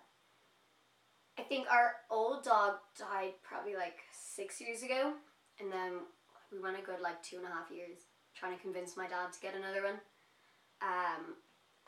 And then just like one summer, my dad was like, I found a dog, we're gonna get him, and then we got him. I think the house felt quite empty without a dog because we'd had one for like 10 years. So we just needed somebody to like bring some life back into it. It's, I don't know, I think it kind of just makes it a little bit more like, not happy, but there's just always like, you know, he's always at home, kind of like brightens up the house. I think if you're having a bad day as well, like, because he's always in such a good mood, that it just makes you feel better. And I think if there's ever any like things going wrong at home, you know, you always have the dog to like talk to, even though he doesn't talk back. He's just like a comfort. I think at the start it's hard, like if you get them from a puppy, because they just go through that phase where it's like a few weeks of just like, it's a lot. It just can get really like frustrating. But I think kind of as they get older, like you get used to the routine, they get used to the routine, so it just gets like a lot easier. And then I think you just get used to it, so not too hard. Like when he gets fed, it'll be whoever's up first, but when my dad gets home from work, like he knows when like 6:10 gets here, he knows like my dad's gonna be home. So he gets all excited and my dad will give him dinner.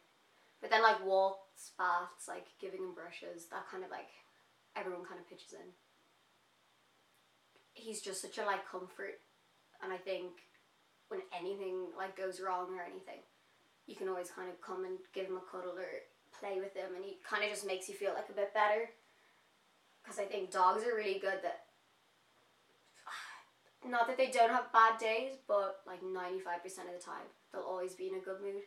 I think that really like affects your mood and kind of makes it seem a little bit better. So I think do your homework, because I think every breed is like different. So my cousins had a cockapoo, so we kind of knew what we were gonna get. But yeah, I think just do your homework and just be patient, because I think they're kind of like kids at the start. They're always gonna like push things, push the boundaries, but they're really good. I think people just like don't think they're gonna be as much work as they can be, so they kind of just buy them and then expect it to be really easy. And then I think when it's not, maybe they don't want to admit it, or they might not have the money to like fix it, so they kind of just let it keep going. And I think some people don't, like, I don't know, like appreciate them as much, and they kind of just think they're like my pet, so it doesn't really matter. I think some people don't give animals, like dogs, any other animal, kind of the respect that you need to give them. I am Anna, and my pet's name, well, I have my two dogs, Rue, who is an Irish Doodle, and Sandy, who is a Collie Retriever. Well, we kind of always had a pet. Like, we got our first dog when I was 5, and then we had hamsters and stuff, which you can still smell the hamsters downstairs in my playroom. They're terrible. I was very bad at looking after hamsters. And then we had a fish as well, and now we have 2 dogs, just to continue on the tradition. We're very pet kind of people. Like, we feel, I don't know, there's like a week between when our dog died and when we got a new one, and just the house felt absolutely empty. It's like there's something missing, you know. And my dad really likes to take the dog for a walk in the morning. Like, it's how he starts off his day, you know. It's part of his routine, and I think he feels kind of lost without a dog to take for a walk. And like, even if it's raining outside and he can't take the dog for a walk, he gets a bit cranky, you know. Bit of cabin fever. Like, you should have seen him this morning. The whole day he was just like, Rue, do you want to go for a walk? Oh, we can't go for a walk, it's raining. Oh, poor Rue. Poor Martin, really, I think is like the real thing there. I was kind of used to having a dog in the house since I did get one when I was very young, but like I wasn't very involved with the looking after that one because I was so young when we got it. So like it was never like the responsibility was on me. It was always kind of my dad. And then we got the new dog, and that was kind of my dad's as well because he was like very enthusiastic about getting a new dog because he really loved the other one. And when it died, she was so upset. So yeah, and then Rue was my brainchild. She is my child. She's very bold. But yeah, she's very high maintenance. Yeah, she's still not properly house trained, which is annoying. They kind of teach you responsibility, like to look after something other than yourself, which is important, I think, for like people in their late teens and early 20s to actually think about something other than themselves. Oh, it's a lot of responsibility, even if you're not the one actually looking after it. I'm sure there are times where like your parents will go away or something for a week and you'll have to look after it for a week, and it's a bit of a shock because it goes from you just coming in like after college and giving the dog a bit of a pet or whatever before bed to you having to take it out for a walk like it's once a day, twice a day, feeding it twice a day, and like, it's terrible, but you forget these things. They're so widely available and people think that they're up to it when they're really not, and they think they can handle it, but they can't. Like, handle the responsibility, once again, the R word, responsibility of handling a pet, and like, they take so much care. It's so much looking after, even if you're not the primary caregiver, whatever. My name is Kira Scanlon and I have 2 dogs. I have one beagle and one husky. The beagle is 7 years old, or 8, we're not really too sure, and the husky is just over a year old, and they're called Jessie and Mia. My mum and dad both grew up with animals, dogs, cats, everything, and we had a dog as babies, like kind of up until I was 8, I think she died. So we've just always had pets in the house, and when we moved house we knew we wanted another dog, so we decided to get a new one, and then we just got Mia in December. I feel like they just bring the family together, and it's kind of nice to have a companion at home all the time. So if you're coming home to like an empty house, it's nice to just have someone at home, and they're always excited to see you. Also, I find like when I'm feeling down or upset about something, it's nice to have just like you just kind of sit there and like talk to them, and they're just always there for you. And like my dogs are like my best friends. I would never regret getting a pet. I know that like when I'm older, the first thing I'll be doing when I move out of the house is getting a pet. It is definitely hard work to have dogs. I've always kind of just had older dogs, so I haven't really seen the kind of more hard work side of it until recently when we got my new dog. She was only a puppy when we got her, and she still is. So it was definitely like a reality check for me. So she's chewed up so much things, chewed up our sofa, chewed up shoes, everything. And just like kind of learning the whole training thing again, because training I think is a lot of work as well. I really enjoy training. Like my older dog, she's really well trained. She knows how to speak, she knows how to sit, roll over, all that kind of stuff. And I'm kind of having to do that again with the new dog, so it's definitely hard work, and it's hard work to walk them every day, feed them, like remember to feed them, it's definitely hard work having them. I think pets are like such a good addition to a family, yeah. I think they're almost like a child, pets are. Like you put in so much time and effort into them, and it's so worth it. So I think, yeah, they're an amazing addition to the family. If it's realistic that you can afford to look after them, if you have the time and like you are willing to like put in some time into training them and giving them really good care, I think it's so worth it to get one. I couldn't imagine my life without a pet, so yeah, I think go for it. I have not seen any pets being neglected like personally, but I know from experience of going to rescue shelters, because all of my dogs have been rescue dogs so far, that it is a real problem that like animals are neglected all the time, and it's really, really sad. So like my 2 dogs were abandoned and just really badly treated, not kind of looked after. So it's a really big issue, and I think it's so sad to see. You kind of can't believe almost that people do it.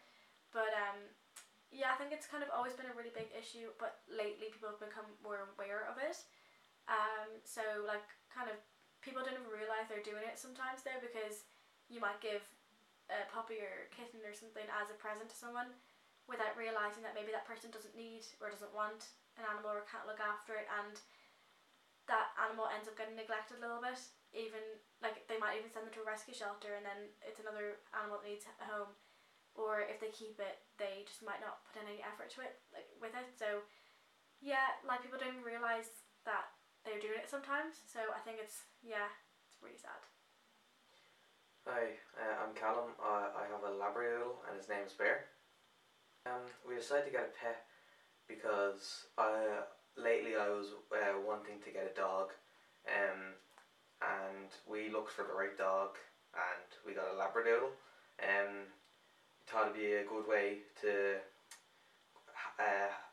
release stress for the family, and also a new member of the family for more just for a bit of fun. There was doubts about getting the dog because he's been difficult to take care of, but I think now he's getting better and he only will get better, so I don't regret getting the pet. Yeah, it's definitely harder than I thought it would be, because they're always they can be very annoying and a lot of energy, so don't really give you much rest. But so it's half and half. Sometimes he can be very annoying and sometimes he's a calm dog. He has a lot of energy, and taking him on walks and bringing him to the beach and playing with him can makes us feel happier and relieves a lot of stress, I'd say. It takes a lot of effort and you have to know what you're getting yourself into, but it's something you can do and has great benefits. I don't know what would cause pets to be neglected. Maybe the fact that a lot of kids want dogs or any kind of animal, and they don't realise what they're getting themselves into and how difficult it can be. So they get rid of the dogs, or they don't give them much attention, and they grow to be fat, lazy dogs who don't do much.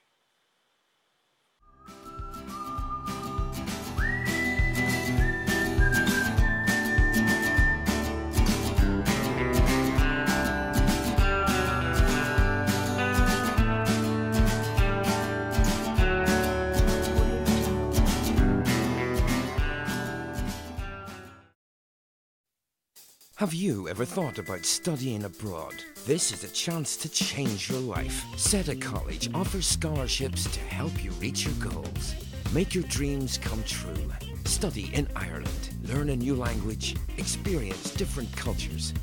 Make friends from all over the world. Join in, apply now. Change your life. Live your dream.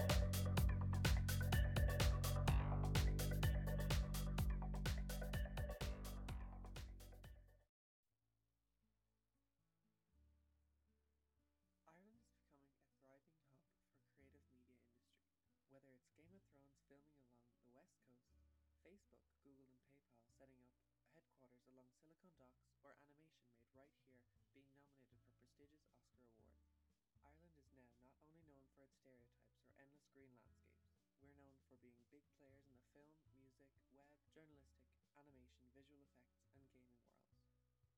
The Irish music industry hasn't been the most prominent worldwide in the last few years, but with artists like Hozier selling over 800,000 copies of his self-titled album and the first single, Take Me to Church, charting number 2 on the Billboard Hot 100, our music industry now has a global appeal.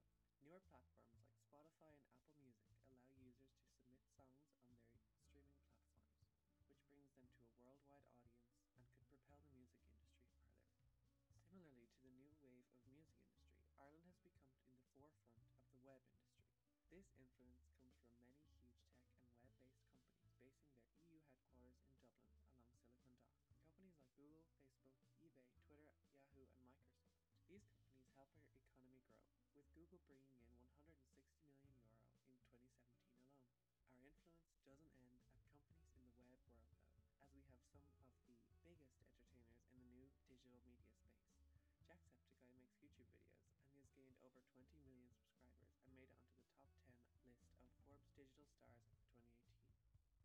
Another web star is Auntie Tinkerbell, who is one of the biggest gaming live streamers at the moment, with over 70,000 followers across all platforms and nearly 2 million views. She has spoken at gaming conventions all over the world and here in Ireland also. Gaming festivals and conventions show the power of the gaming industry. Not only is Ireland helping to create the latest Call of Duty games, but we're also celebrating the medium by holding conventions and having ambassadors like Jack and Auntie Tinkerbell. The only thing holding the gaming industry back in Ireland is the government funding, as there is currently none, but in the next few years there is hopes that the government will think about supporting this billion-dollar industry. This surge in the digital market has allowed for the animation industry to grow with it, as independent animators can freely share their work with millions. The animation industry in Ireland is huge. Some animated feature films made right here in Ireland have been nominated for Academy Awards and Golden Globes. Not only Oscar-winning films are animated here, but many animated TV shows and short films are made here and acclaimed worldwide. There are a wide range of animation studios who specialise in certain areas. This specialist approach has helped to prove Ireland's talents in this sector by delivering stellar animated content regularly. The animation industry has helped the film industry grow as a whole. The film industry has been stagnant for many years, but with recent developments, Irish film has grown hugely worldwide, with a lot of Hollywood production companies deciding to work in Ireland, shoot their films here and work with Irish production companies. These big budget shoots help not only our film industry, but from the knowledge of big productions being filmed here, people from all over the world are hearing about Ireland and have the incentive to visit. This brings in tourism, which helps our economy and feeds back into the success of the film industry, pushing it further.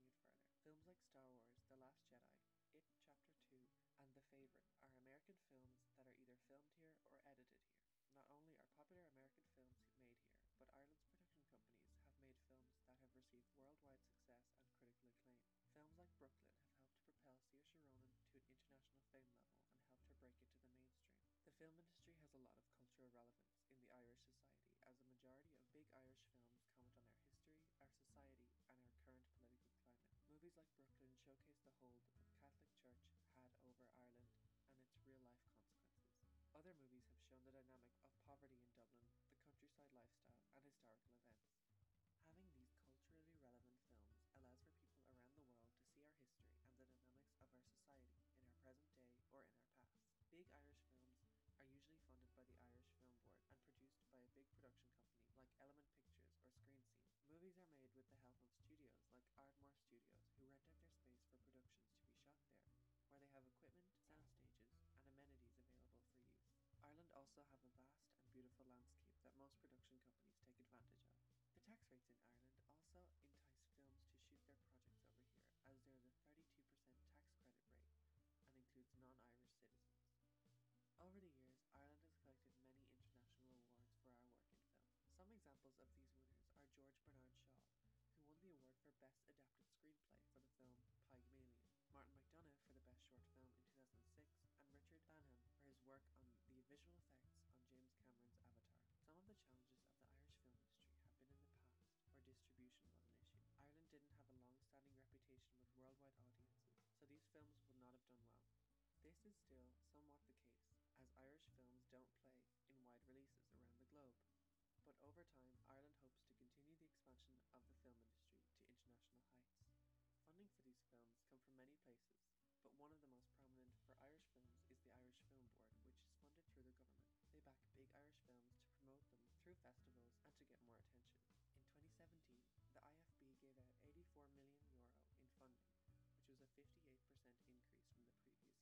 2017, the IFB gave out €84 million in funding, which was a 58% increase from the previous year. The government support is growing, but many Irish production companies and studios like Ardmore Studios are calling for more support to grow the industry further. Ardmore Studios want $15 million to be used for the expansion of the audiovisual industry, which is expected to grow by 30% by 2020. In terms of economic output, Ireland has attributed the filming of Game of Thrones here to have brought in roughly €150 million in revenue from tourism and tax. These productions bring a bigger return in investment than locally made Irish films, as they usually don't have wide releases. Irish-made films are often released around Ireland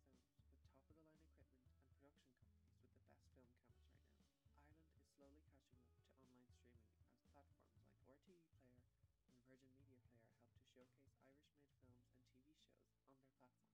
This brings hope to the future of Irish film and TV and the distribution of it. It is projected that by 2020, the Irish entertainment industry will be worth €5.1 billion, with €2.6 billion of that being into the digital space.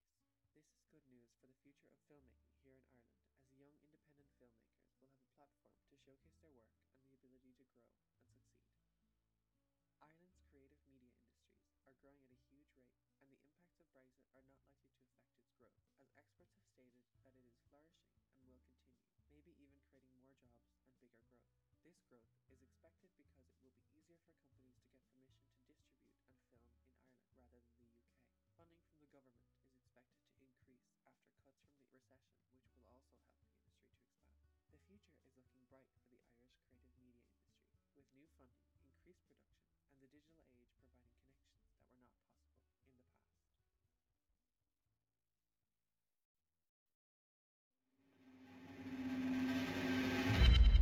Amber, stop being ridiculous. Saying hi to someone isn't hitting on someone. That's not what he said. It's how he said it. Yeah. It's that real intense look, you know? Like the one your dad gives me all the time. Don't be silly. He was probably just talking to the girl behind me. She was so much prettier than I was. Oh, shut up. Amber, can we not go down this way? It's really dark. Seriously. It's an alleyway. You just what? It's a shortcut. Jesus, Heather, we could be home now. Fine, if I die down here, it's all on you. Because you're really going to die? In this tiny little alleyway? In our tiny little village? Where the most exciting thing that has happened is Mr. Jones going crazy and streaking his church because his wife died. That was rough. Yeah, the priest was pretty shocked. Are we going? Fine. Make sure you say something nice at my funeral. I'll be watching. I'll think about it. Did you hear that? Wait, what did you hear? It sounded like a demon coming to kill us both, horror style. Amber, you're so funny. You're so on edge, like we're just about there. Was it really that hard? Wait. Did you actually hear that? Aw, do you want me to scream now or wait for your daddy to get his camcorder? No, I'm serious. Someone's behind us. Very funny. Where's the camcorder? Where should I wait? I'm on TV. Okay, let's go now. Don't run, they might be able to smell fear. Are you kidding? Yes, run. It's like a silhouetted figure. It's the fastest thing. Okay, alright, yeah, let's run.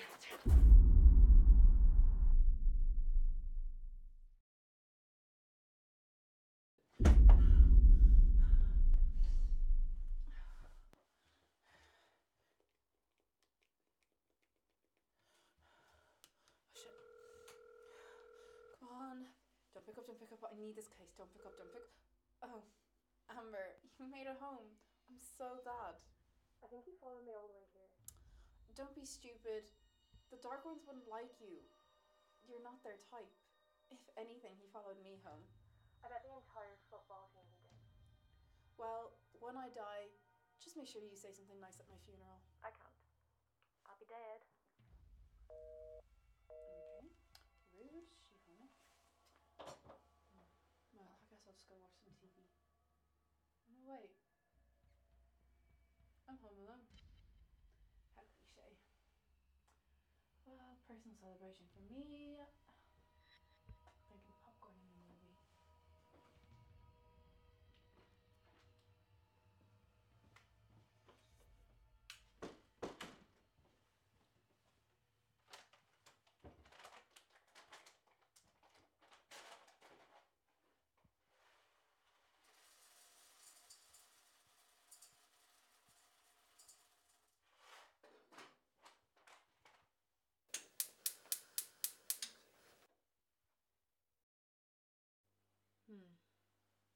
What should I watch? Nothing scary after tonight. Maybe The Exorcist. I love medical documentaries. Oh, I hope they're not home. Mom? Dad? Whew. Not ready for them to ruin my peace and quiet.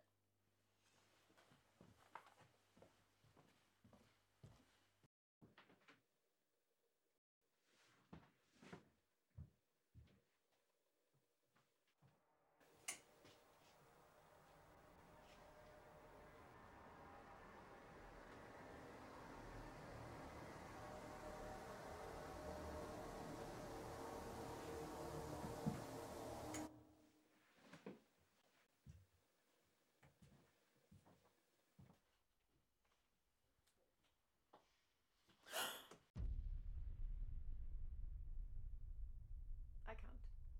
I'll be dead.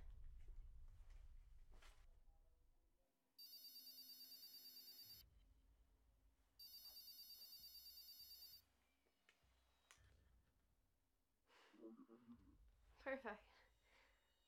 You work faster than I thought. Yeah, it's all ready now. Thanks again.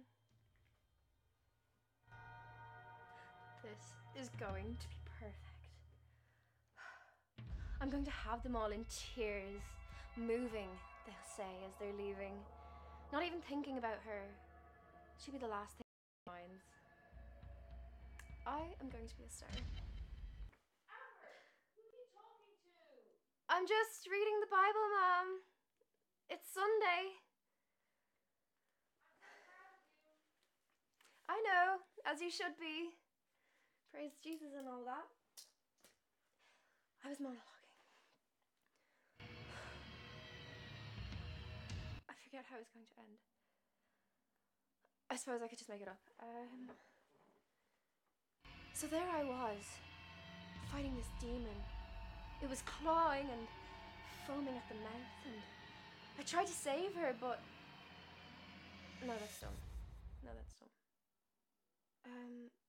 So there I was, running for president, and some guy was asking some weird questions about electricity. That has nothing to do with her dying. Unless she got electrocuted.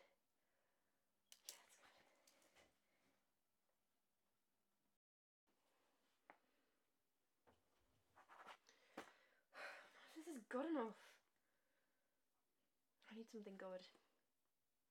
I need something really good. Mom?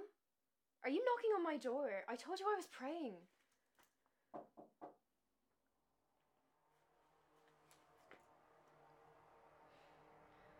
This better be good, because I have a eulogy to finish for Heather tomorrow, and I don't have an ending.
You guys take this way too seriously.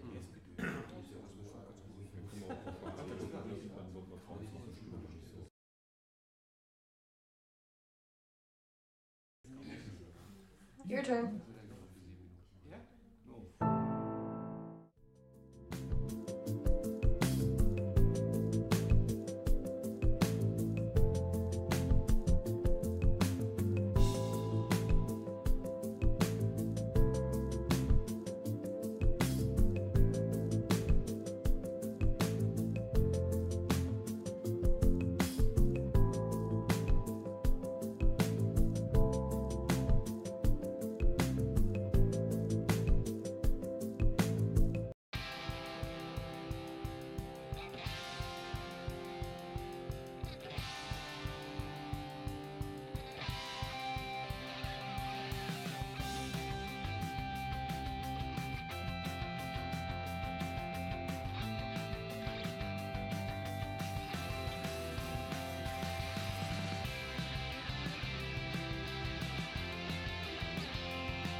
Rap Diablo, yeah. Yeah. It's the Rap Diablo. Macho when I drop flows. Bar gets raised up. It's me and Petey Pablo. Colder than Gazpacho. Colder than the mono. Rapping head honcho. Rocking shows like I was Bono. I go. Play a couple keys on the piano. The industry a lie. All the promises were hollow. Follow me. I can show you where we bees at. How'd I get my G-Pass? None of your fucking beats. Hello and welcome to this hour of live TV. Today we are going to be running a couple of interviews and first up is Sean Hart. How are you doing? Would you like to introduce yourself? Well, as you said, my name's Sean Hart and I'm studying at BIFE at the moment, TV and film production Yeah. at level 6 and I'm an aspiring screenwriter and director. Excellent. Now, I've been informed that you are the director of photography on a film called The Truth Behind Your Eyes. Would you care to explain a little bit about that film? Yeah, well, The Truth Behind Your Eyes is a short film that we made as a group project in the class, and it's about a man called Toby who accidentally kills his wife. So what we tried to portray in the film was basically that Toby is sort of a distance from the world. Yeah. So what we did was we shot on longer lenses to sort of show this distance in relation to the character. Yeah. So at the start we used wide-angle lenses, so we're really close and intimate with Toby Yeah. and his family, and it's sort of, it plays on that sense of that sentimental value that family has in film. Yeah. So we basically shot on wide-angle lenses to start off the film, and then as we progressed, we shot with longer lenses. So we switched from an 18mm to a 50mm to eventually shooting on an 85mm lens at the end. So we're getting really, really long on the lenses there. You know? So basically, just to convey this sort of distance between. So it's basically a film about a man sort of losing himself or becoming distant from his family through events. Okay. And was there any particular source of inspiration for the look of this film?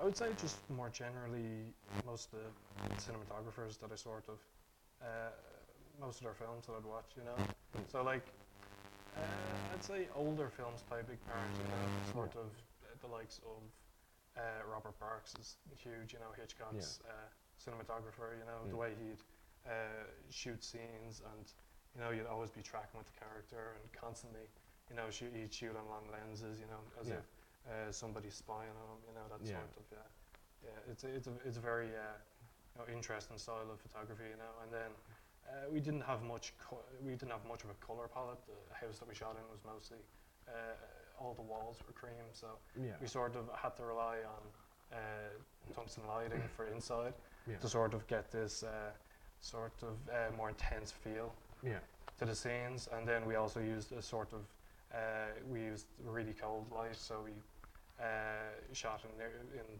blue moonlight practically for the ending scenes where it's sort of this cold-blooded murder that's taking place. So basically just taken bits from older cinematographers like Robert Burks and even newer cinematographers like Roger Deakins and the work he's done, you know, especially on Blade Runner. I'm not saying that some of the shots are like, you know, out of Blade Runner, but in that sense that they're so heavily saturated with one color that, you know, it's nearly like a monochrome image in that sense, you know. So yeah, I'd say that most generally, films that, you know, cinematographers that I enjoy heavily influenced it, and Okay. And what was it like being on the set for this film? It was great energy on the set, you know. Our director, Courtney MacDonald, you know, really got the crew together, and you know, it was real friendly set, you know. So I think, and as well with everyone in the class getting knowing each other, you know, it's a real good sort of icebreakers that, you know, you know everyone, so you know it's easy to work together. You know, it's a nice environment, so you know you're able to easily communicate with people as you're doing it week or day in, day out, you know, in college. So, you know, it applied very well to shooting this film. Yeah. And also, I've been informed that you, all students who are involved in the group project are required to produce their own edit of the film. Do you have a particular approach to editing that you're going to employ, or? Yeah, a bit of an interesting one. I wouldn't be keen on using sounds on it, which might, you know, annoy the sound operator on the film, but you know, the way I see it, it's sort of nearly like a flashback, and it's one of those sort of. It's something that, you know, if you put sound in, you're making it too realistic, and having flashbacks. I don't know. I feel it's sort of a thing that you don't imagine sound, or you don't hear sound in your head. I don't. I'm having flashbacks, so that's the sort of way I'd piece it together, and you know, have music sort of tying scenes together. So yeah, definitely very heavily reliant on the visual element of the film. So that's why I made it. I had to go out of my way to sort of make it the film able to cut that way, you know. So that's pretty much it. Would you be interested in entering this into a film festival, or do you think it would be good enough to be entered into a film festival? Well, yeah, I definitely think it would be, you know. Once we have the edits and we can see, you know, we can overlook everyone's edit and then see what parts we like from certain edits, you know, because it's interesting that way when you're sort of you won't really see someone's edit until it's completely finished, you know, so you're not keeping up to date. So everyone's nearly separated in that extent. So you know, you'll get you know, you might get ideas from people and piece it together another way. There might be a final edit, you know, as we sort of watch everyone else's back and decide on, oh well, we'll take parts from this person's edit, because you know we liked how they you know work these scenes together, or how they convey this emotion. And so I think if we you know, sit down after the edits and then, you know, finally decide on what film to enter in, you know, I think we definitely could, you know. Okay. And are you working on any other short films at the moment? Yeah, I'm making a short film myself, a 2-minute short film called The Power at Hand. It's basically a film about a young drug addict who overdoses at a party, and it's basically portraying the sort of the effect that drugs can have on someone, you know, and sort of the seamless, you know, even though it can seem harmless at a party or something like that, how it can have such a major effect, you know. So it's sort of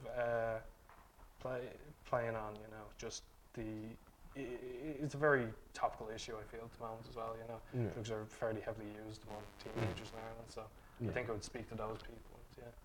And as you said when you were introducing yourself, you're in the second year of this TV and film course. So when you were entering the first year, was it at all as you expected it to be?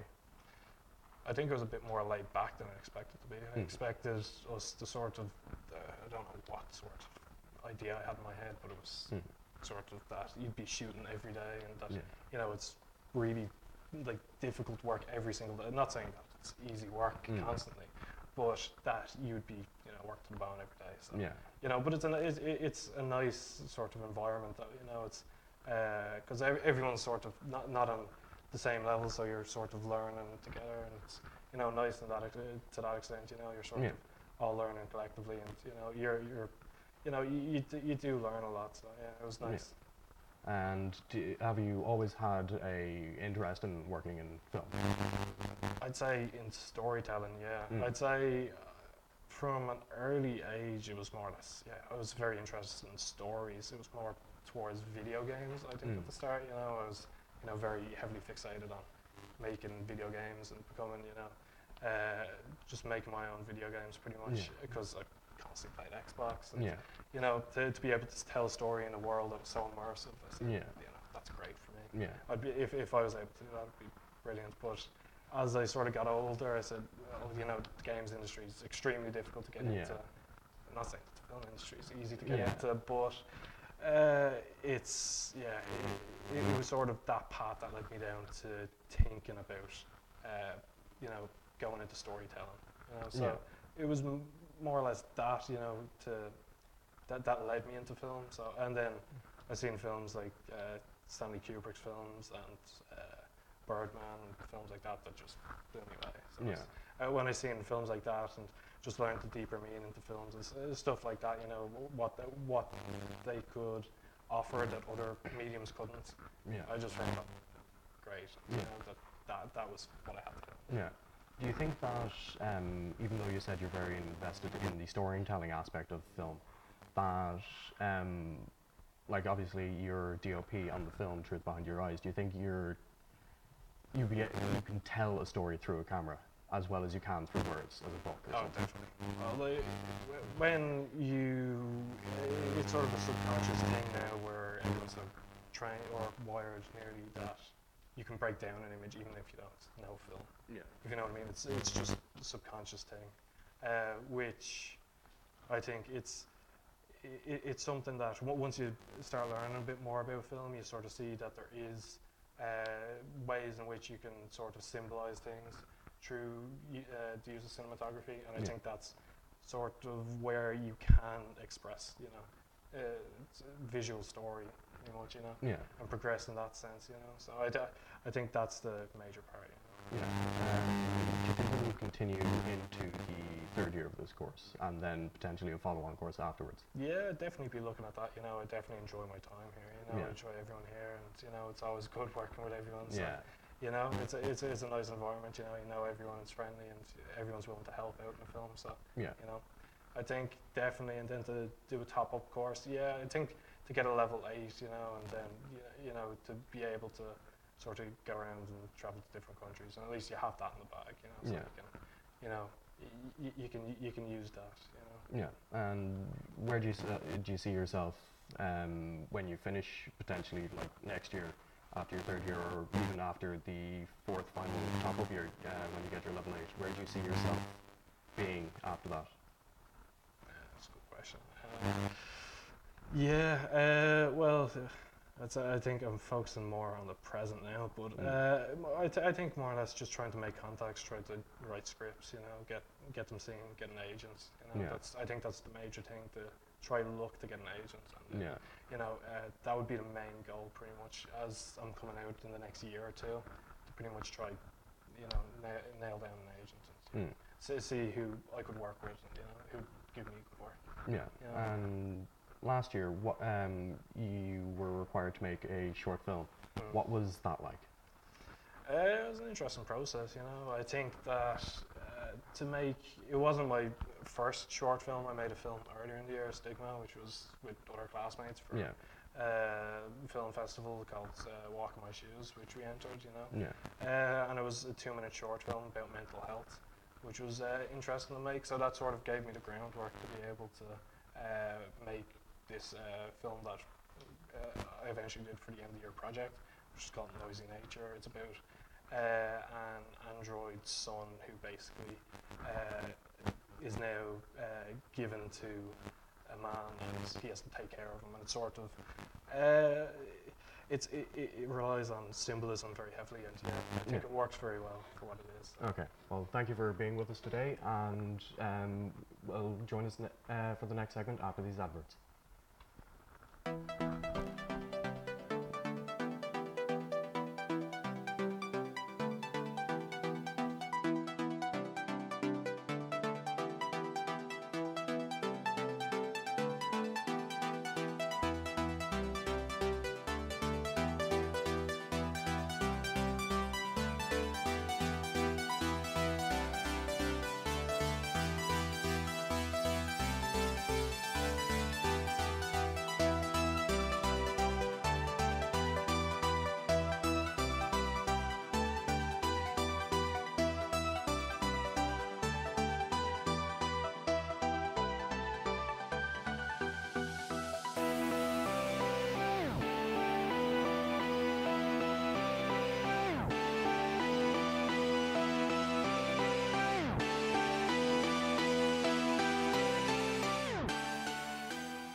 for this segment, we will be interviewing Daniel Koenig. Daniel is a TV chef's assistant. He works with Catherine Fulvio, and as a result, he has had an opportunity to travel the entire world, learning different traditional cooking methods from every culture. So, thank you very much for joining us. Would you like to introduce yourself a bit more, apart from a little intro at the start? Thank you very much for having me. Yeah. I'm Daniel, and as you've said, I'm the man behind the scenes that does the cooking on the different cookery shows. Yeah. So yes, and we get the opportunities, apart from working here in Ireland as well, to go abroad on certain TV shows and to basically make some cookery programs abroad as well, which I enjoy very much. Yeah. What shows have you worked on? I have first worked on RTE, on the Today Show, which would be a very short cookery recipe show, which we do throughout the whole year. And then also the Lords and Ladles, the 3 years of Lords and Ladles. And now currently it's been the Catherine Fulvio's Taste Like Home, where we go abroad and we bring someone that's emigrated from Ireland their favorite recipe that they miss from Ireland, and then what we do is we bring another recipe back home from there, and we also try to make it a bit as a travel show and also to show how they live and how they developed in their new homes abroad, and then to come back and to bring the feel from abroad back to Ireland as well. Excellent. And how did you get into the job of TV shows and cooking? I'm a cookery school teacher as well. I've basically worked in every aspect of the cooking business, from hotels, restaurants. I've been on cruise ships as well, and then also currently as a cookery school teacher, and that's how I got to know Catherine as well, and then through Catherine basically I got into the business. The TV show aspect. The TV show aspect, yes. Now, do you feel that we are losing the art of cooking from working with processed and frozen foods? Definitely, yes. Unfortunately, cooking, and it starts with ingredients, you know, already, that we tend to look far away for ingredients, anything that sounds exotic. And then down to also the mass production of food and the production methods. And also the whole advertisement business is basically changing the way we're cooking and what we're doing, unfortunately. And through that, through all those ready meals and ready food, we now have two different types of people that I can see. It's the ones that are really into the cooking, that enjoy cooking very much and have a great knowledge, thanks to TV shows, cookery shows, the internet and everything else. So they'd be very advanced and they know exactly what they want to cook, what they want to eat, how they do it. And then there's the others that actually have zero knowledge of cooking, that depend on those ready meals, on those type. So that's the two types you see. And it is going down a scary route as well, I think, with food.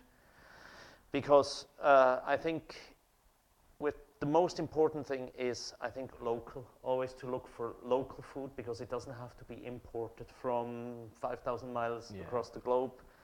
And we tend to lose that aspect as well to the food producing, to the food producer.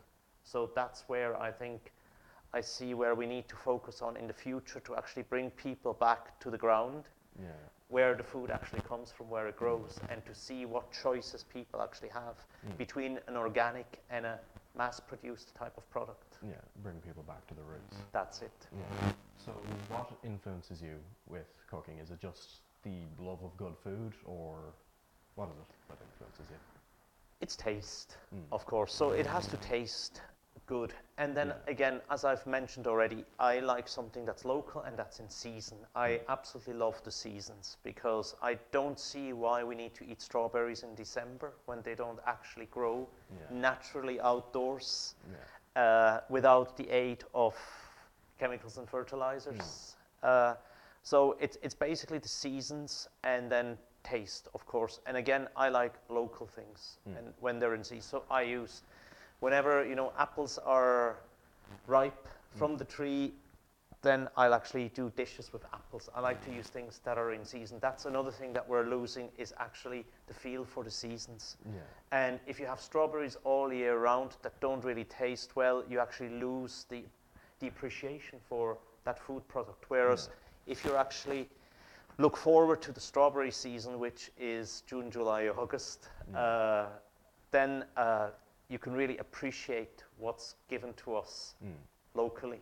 Yeah. And it'll also help local farmers and farming business again to compete, because at the moment our strawberries, for example, there's 3-4 big producers that do it, and everyone else actually isn't in the market anymore. Okay. And we're then just basically given a type of product that we get used to, a type of product that isn't actually tasty or nice or the way it's supposed to be. Yeah, we accept it as that is the standard. Exactly, Yeah. that's it.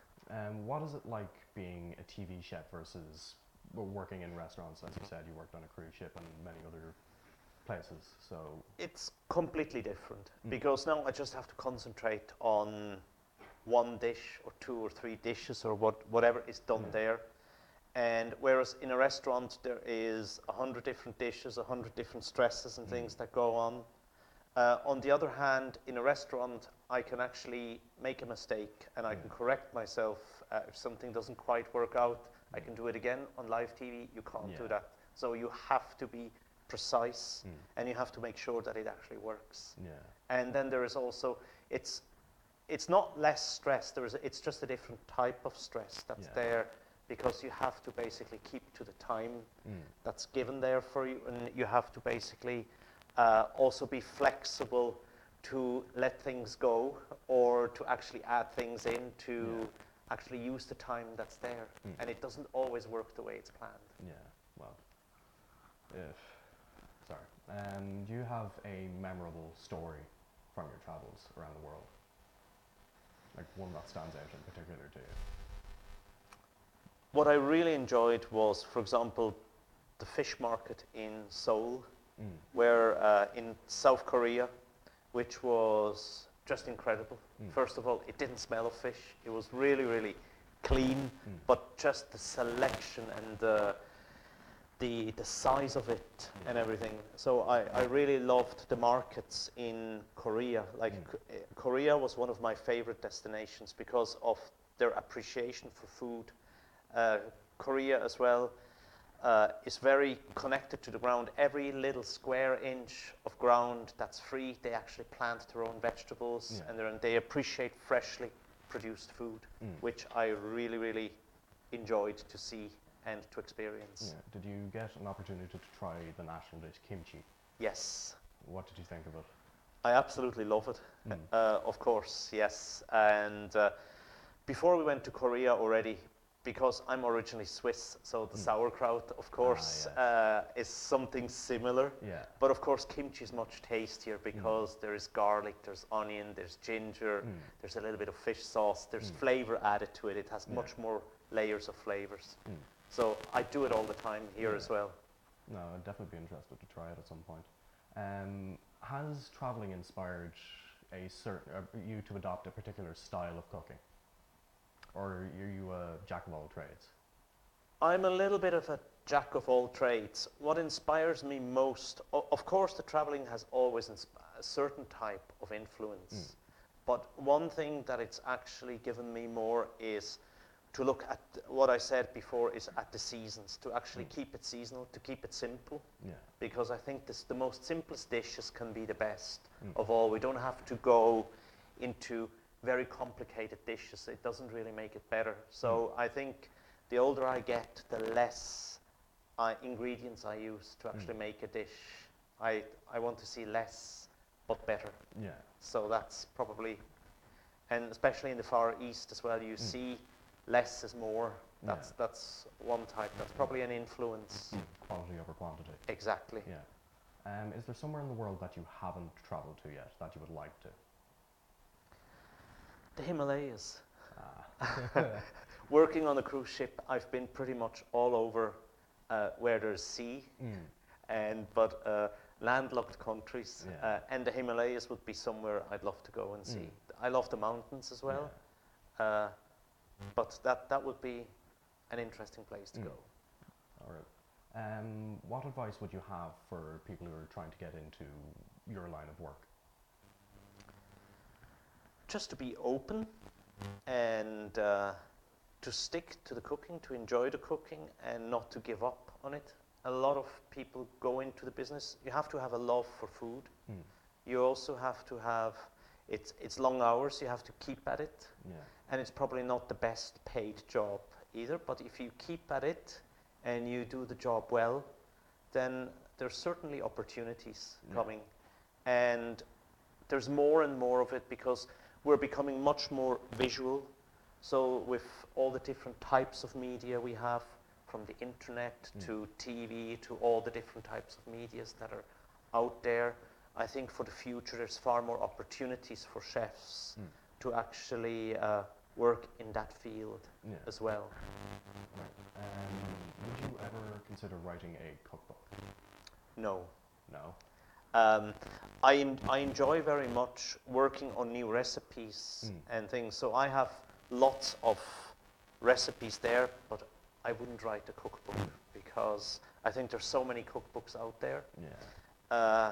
And then as well, again, with the internet, there is thousands of recipes that are out there and everything that's there. So while I enjoy creating a new dish and doing something new and also to dress it, to look nice, for media, I don't think I'd want to do a cookbook. Also, although I've actually worked on cookbooks as well, and I've done all the testing and all that before. I've worked on that before. You just would never write your own? I wouldn't write my own, no. Okay. What's your opinion on people taking pictures of their food at meals for Instagram or the like? I think that's fine. I don't mind. To each their own. I don't do it because I like to enjoy when the plate is presented to me. I like to actually visualize it through my eyes, and I like to see it and then enjoy it. So I wouldn't actually photograph it and upload it, unless if it's something really exotic, something really different that probably no one else has seen. Then it's probably memorable enough to actually take a picture of it and to upload it to share with others. But normal food, no. Okay. Well, thank you for joining us for this segment. We'll be back in a few seconds or a few minutes after these adverts, so join us then.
welcome back.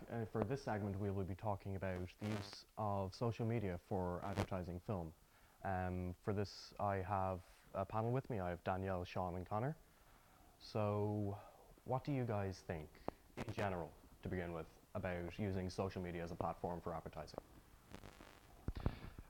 Well, for films, I think it can be very effective. You know, you've seen films, do it the whole time.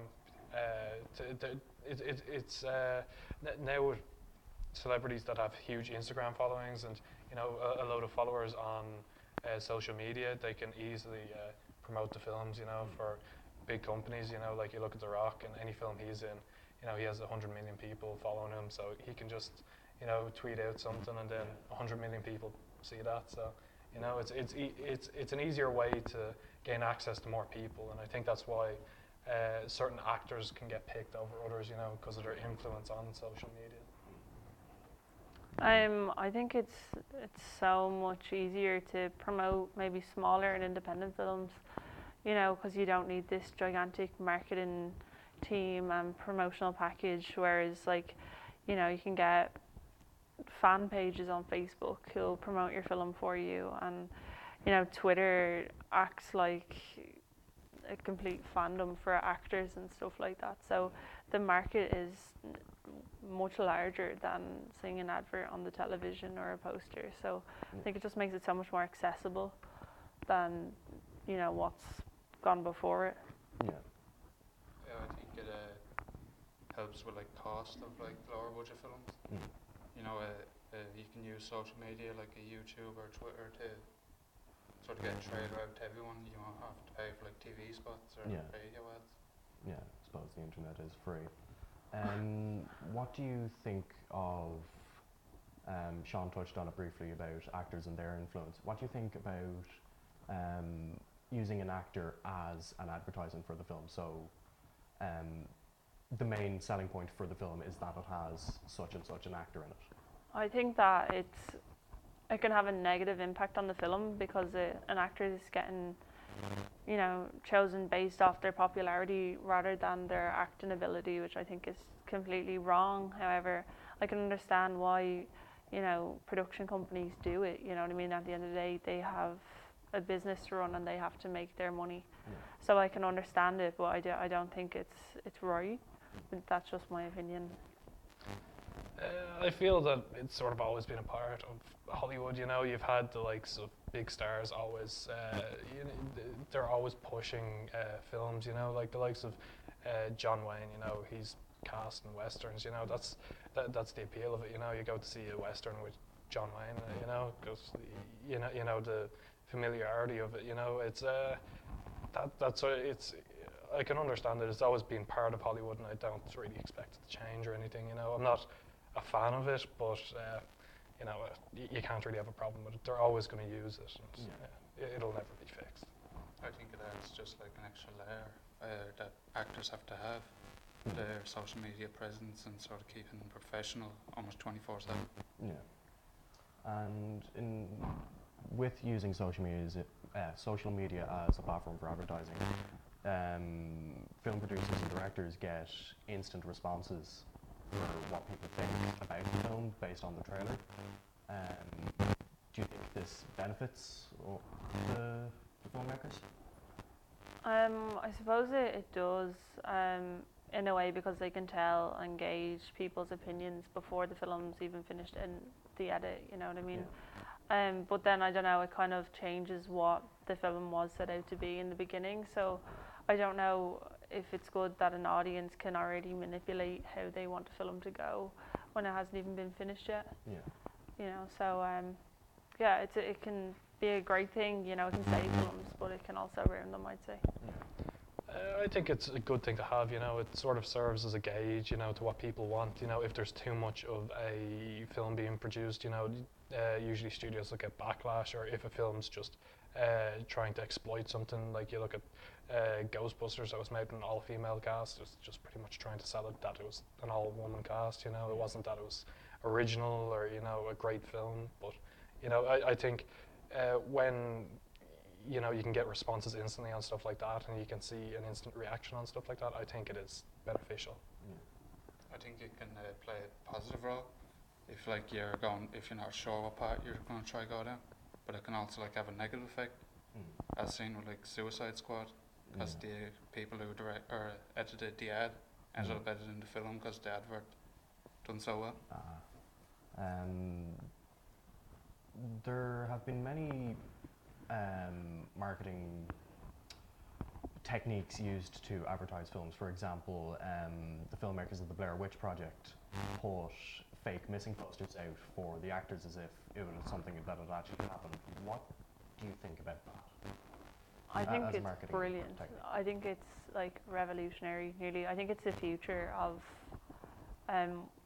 you know, advertising for film, this kind of immersive experience, because every aspect of film is becoming that with VR and that sort of thing. But I think we're going to see so much more of that, and even with, you know, stuff like studio tours and like the Harry Potter experience in America and stuff. I think it's just becoming like that's a marketing tool in itself. You know, it's keeping that door open that if they want to make more films, I know they are with the Fantastic Beasts thing, but it, you know, it's they're still gaining fans and money at the end of the day from these kind of really elaborate marketing techniques, but they do work, and I think they're a lot more enjoyable than just seeing a poster, you know, on a billboard. I think it has its positives and negatives. I think in the Blair Witch Project, when you're sort of putting out posters about missing people when it's fake, I think it can be, if it's done en masse, you know, it can sort of really hurt, you know, people who are actually looking for, you know, missing people, you know, because then people might just, you know, dismiss it or something like that. You know, if something becomes too regular, people just pass it off as, oh, well, you know, it's a movie marketing or something like that, you know. So I think in that sense, it's just gaining off, you know, sort of, it's just, it feels morally wrong for me, you know, to sort of benefit off that, you know, but I can see, you know, it is, as Danielle was saying, I understand the whole immersive side of it, you know, it makes it seem more real, you know. It's like, you know, all films are trying to do that now, you know, make it a more immersive experience and try to, you know, draw you into the world a bit more. I think most films are trying to get into that immersive market. With like superhero films, you can like read comics of your favorite films, and a lot of like books are getting turned in. So I think it just adds an extra layer to maybe a film that wouldn't have had previous content. Do you think that like behind the scenes photos or videos or stuff like that being posted to social media helps build a connection between the audience and the filmmakers? I think it does. Like, even if you take The Crown, the Netflix show, their Instagram account for the new season, they're posting, you know, behind the scenes photos already, and we don't even have like a release date.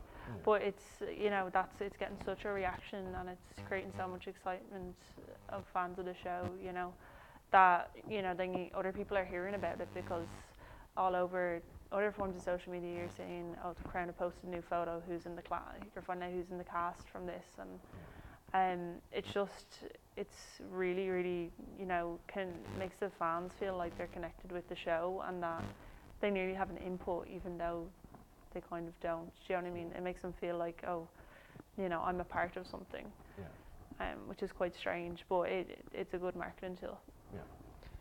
Yeah, I think it can be used very well, you know. I think that more films are starting to show behind the scenes, you know. Before it was very closed off, but now they're starting to sort of welcome people into that, and a lot of films are showing sort of behind the scenes, you know, they even do behind the scenes documentaries and stuff for the Blu-ray versions of their films, you know. So they'd have like a documentary on, like a short documentary on the film, on the filmmaking process, you know, interview the actors and the directors, and they can even use it as promo, you know. Like there was films like Mary Queen of Scots used a featurette, you know, before it was shown at most theatres, you know, to sort of give it a more personal feel in that sense. So I think, using that way it can. I think when done right, it can add a lot to it, but like it can also have a lot of negative effects. where they've put out like pictures of the cast and crew. You sort of know who's in it, and it starts like speculation of like maybe like spoilers and who could die in such films. Yeah. Do you think that there's a bit of a, not a disconnect, but that the story told in a trailer and then the story told in the actual film, do you think they're a little too separate from each other, or do you think it's just like a fast, easy way of telling the story in the shortest amount of time possible? I think in a way it depends on the producer and what they're aiming for. Like if they know the film might struggle, they'll put out a large portion of the film in the trailer just so that it will entice people and draw them in. Like with Suicide Squad, I think that's the impression that most audiences got, is that I've just seen the whole entire film in the trailer. Whereas I know a lot of producers actually do the complete opposite and be really, really secretive with their advertising and their marketing kind of plan. But I don't know, I think it can be really someone kind of grasping at straws when they put everything in, and it nearly ruins the entire film when you go to see it. Yeah. Yeah, I think it can be, it can be positive at times, like, but I think there's not a lot of great trailers made nowadays. I think the likes of Suicide Squad, it was an entertaining trailer and it did well for the movie, but it ultimately killed the film pretty much. People wanted, to see that trailer made into a feature film, which it didn't work at all when the trailer house tried to make it.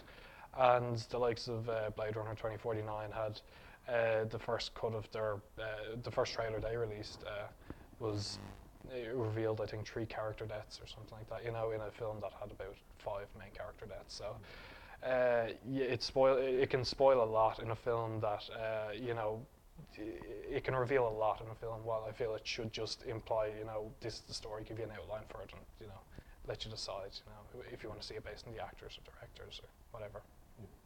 I think there's definitely like a sweet spot to be found of sort of showing who's in it and sort of like the genre maybe. But other than that, it can really like show too much, and you can almost spoil the film. And then quickly, just before we end, just a yes or no answer. Do you think social media will be used more than TV advertising? Yes, 100%. Yeah. Yes. Okay. Well, thank you to my panelists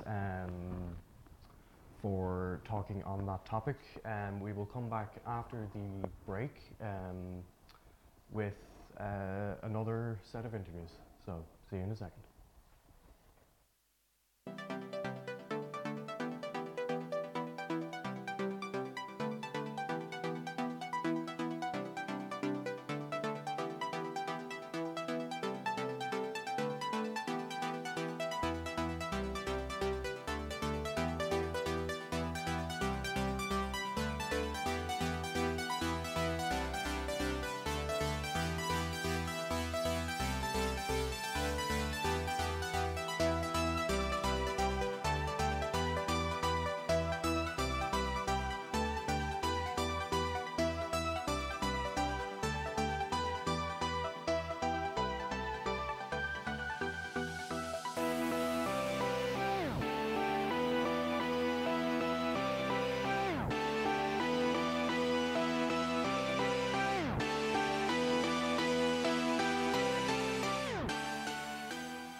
And welcome back for our final segment of the day.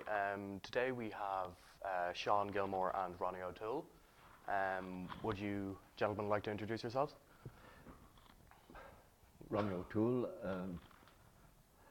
I'm 83 years of age, married to my wife Maureen in 1960. We have a family of 6 children, 5 girls and a son, and we have 15 grandchildren, 1 great-grandchild. Yourself? He's boasting now. I'm younger. I've less number of grandchildren. We've 11. We've 4 married sons. I was born and reared in Bray like Ronnie, so, and we're Jamie's granddads. Would you be able to share with us what it was like growing up in Bray in the 40s and 50s? Would you like to take that or will I take it? You take it first, It was a very different, totally different time than what we have now, and Bray was totally different also. All of the shops in Bray at the time were small shops, and you had a huge variety of places where you could shop. For instance, with regards to, families doing shopping at the weekend, they went with their shopping bags usually, because at that time there were no, very few delivery shops doing deliveries. You had the likes of Home Colonial, which are foreign to most people now. Lipton's, you had Caulfield's, you had Finlaters, you had a lot of different shops in the town. There was a great variety at that time, and it was just after the war as well, that everybody was on foot compared to now. Everybody's in cars now. Ronnie referred to after the war. I still remember getting my first orange from a grandaunt of mine sometime in the late 40s. And at that stage, I didn't recognize it, but I ate the orange by cutting the top off and with a spoon. But Ronnie referred to town in Bray. School was different then as well. In the school I went to in Christian Brothers and Greystones, there could be 55 to 60 kids in the class, unlike schools nowadays. And we were referred to as the Bray Boys because we travelled by bus from Bray to and from the school. Initially, the school was in what looked like 2 old cottages that the Christian Brothers had built. But eventually, after about 3 or 4 years, they built a new school. Times were very hard with big families. Like, health centres weren't available. There were a limited number of doctors. Hospitals weren't, ambulances weren't as many as they are now. So the whole area of health was a big issue.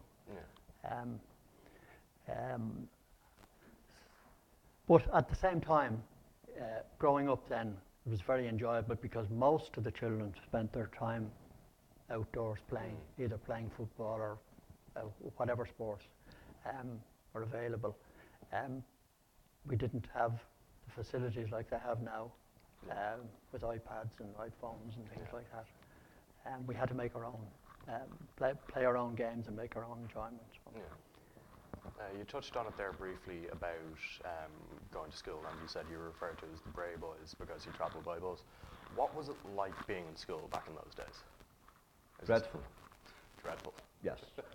I attended Ravenswell School first when I started school, and moved on then up to St. Peter's School, both national school. But I found that starting school was very, very hard, because with the religious end of things at that time, I found that if you were a bright student, you were certainly looked after. If you were backward in any way at all, you certainly did not get the attention that you should have got.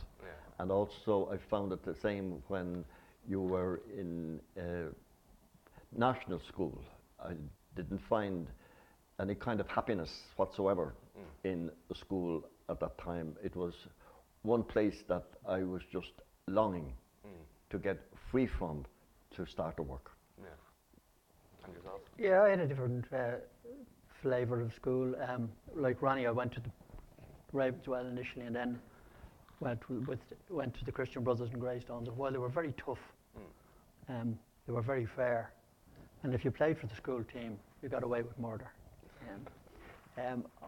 I have to say that the brothers that I met were nothing but could be helpful. For instance, that the principal at the time when we were in 6th class gave a group of us lessons after school, 2 days a week, and on a Saturday morning, which enabled me and a number of others to get a scholarship to go to secondary school.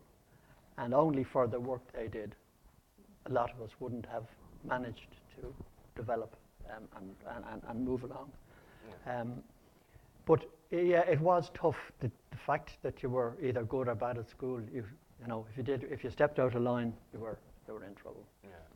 I have a memory of the convent school where, in the 40s, there was a lot of unemployment, and the nuns there used to give out bread and, as far as I remember, cocoa to kids who wouldn't have had a breakfast before they left. Yeah. So there were things like that went on behind the scenes. As Ronnie says, times were very tough, very, very tough indeed. Interestingly enough, the brothers were quite quick to hand out punishment. Like they had a leather strap was part of the uniform, and you stayed. You know, very quickly you learned what to do and what not to do. And then moving from school, what was it like leaving school and trying to find a job? Well, I left school at 13 and a half years of age. I was 14 in 1950, and I went to work in a grocer shop down on the Albert Walk, you know, and my first job was a messenger boy's, but it was the greatest gift I felt at that time to get out of school, to go and earn a living. But you were working from 9 to 6, and there was a half day on Wednesday on a messenger boy's bike with a small wheel in the front of the bicycle and a very large basket that fitted down into the frame in front of you, that once the basket was full, you had to sit on the saddle to make sure that it didn't topple over. So, you know, and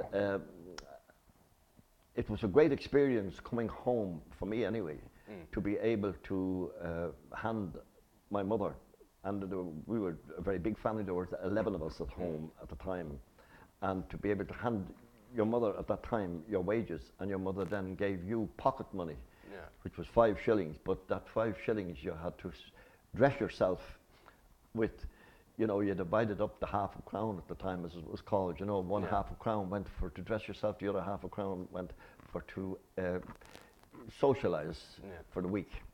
And but you always had to make a contribution to the funds at home, because there was, as Sean had said, very little employment at that time. And was your experience any different? Yeah, somewhat different in that the fact that I was lucky enough to win a scholarship. I went then to secondary school in Colostrum in Parnell Square, which involved a lot of more travel. And then later on I did a marketing diploma in Rathmines at night. But like Ronnie, from the time I finished my leaving till I started working in 1958-ish, 59, there literally were no jobs, nowhere. Every summer, a group of us would work on the restaurants and on the prom. There are a lot more of them there now than there were at that time. But waiting and doing interviews, or even getting to an interview in the 50s was difficult. Okay, so we survived. Yeah. If you had to move, and if you got the opportunity of moving from one job to another, you had to have a written reference from the employer that you had already been with to bring to the next employer, so that he would have an idea of what standard and what kind of a person you were that he was employing. Where now it's all CVs now, you know. As you mentioned, you left school, but however you got a scholarship. Do you think it was a detriment, or when you were trying to find a job, that you didn't have any sort of degree or anything, that you'd left school? No, I found, I found it when a better opportunity arose for me. I was able to move from one job to another. I moved from the job on the Albert Walk to the main street to a grocery shop on the main street, and then I moved down because I found that, the whole focus was on earning more money. Yeah. I went then to a gardening job, and then I went back down then to Grey Stones to work in another grocery shop, and after that I moved around as often as possible in order to gain more experience and also to earn more money. Yeah. And do you think with yourself having your degree, do you think it was definitely a benefit to have it, or? To a degree, yeah. Sorry, using the word to a degree. Yeah, it probably helped me in my job. But I think if people were good at their job in those days, you got an opportunity, and a lot of companies paid for you to further your education, so that it was quite helpful in those days.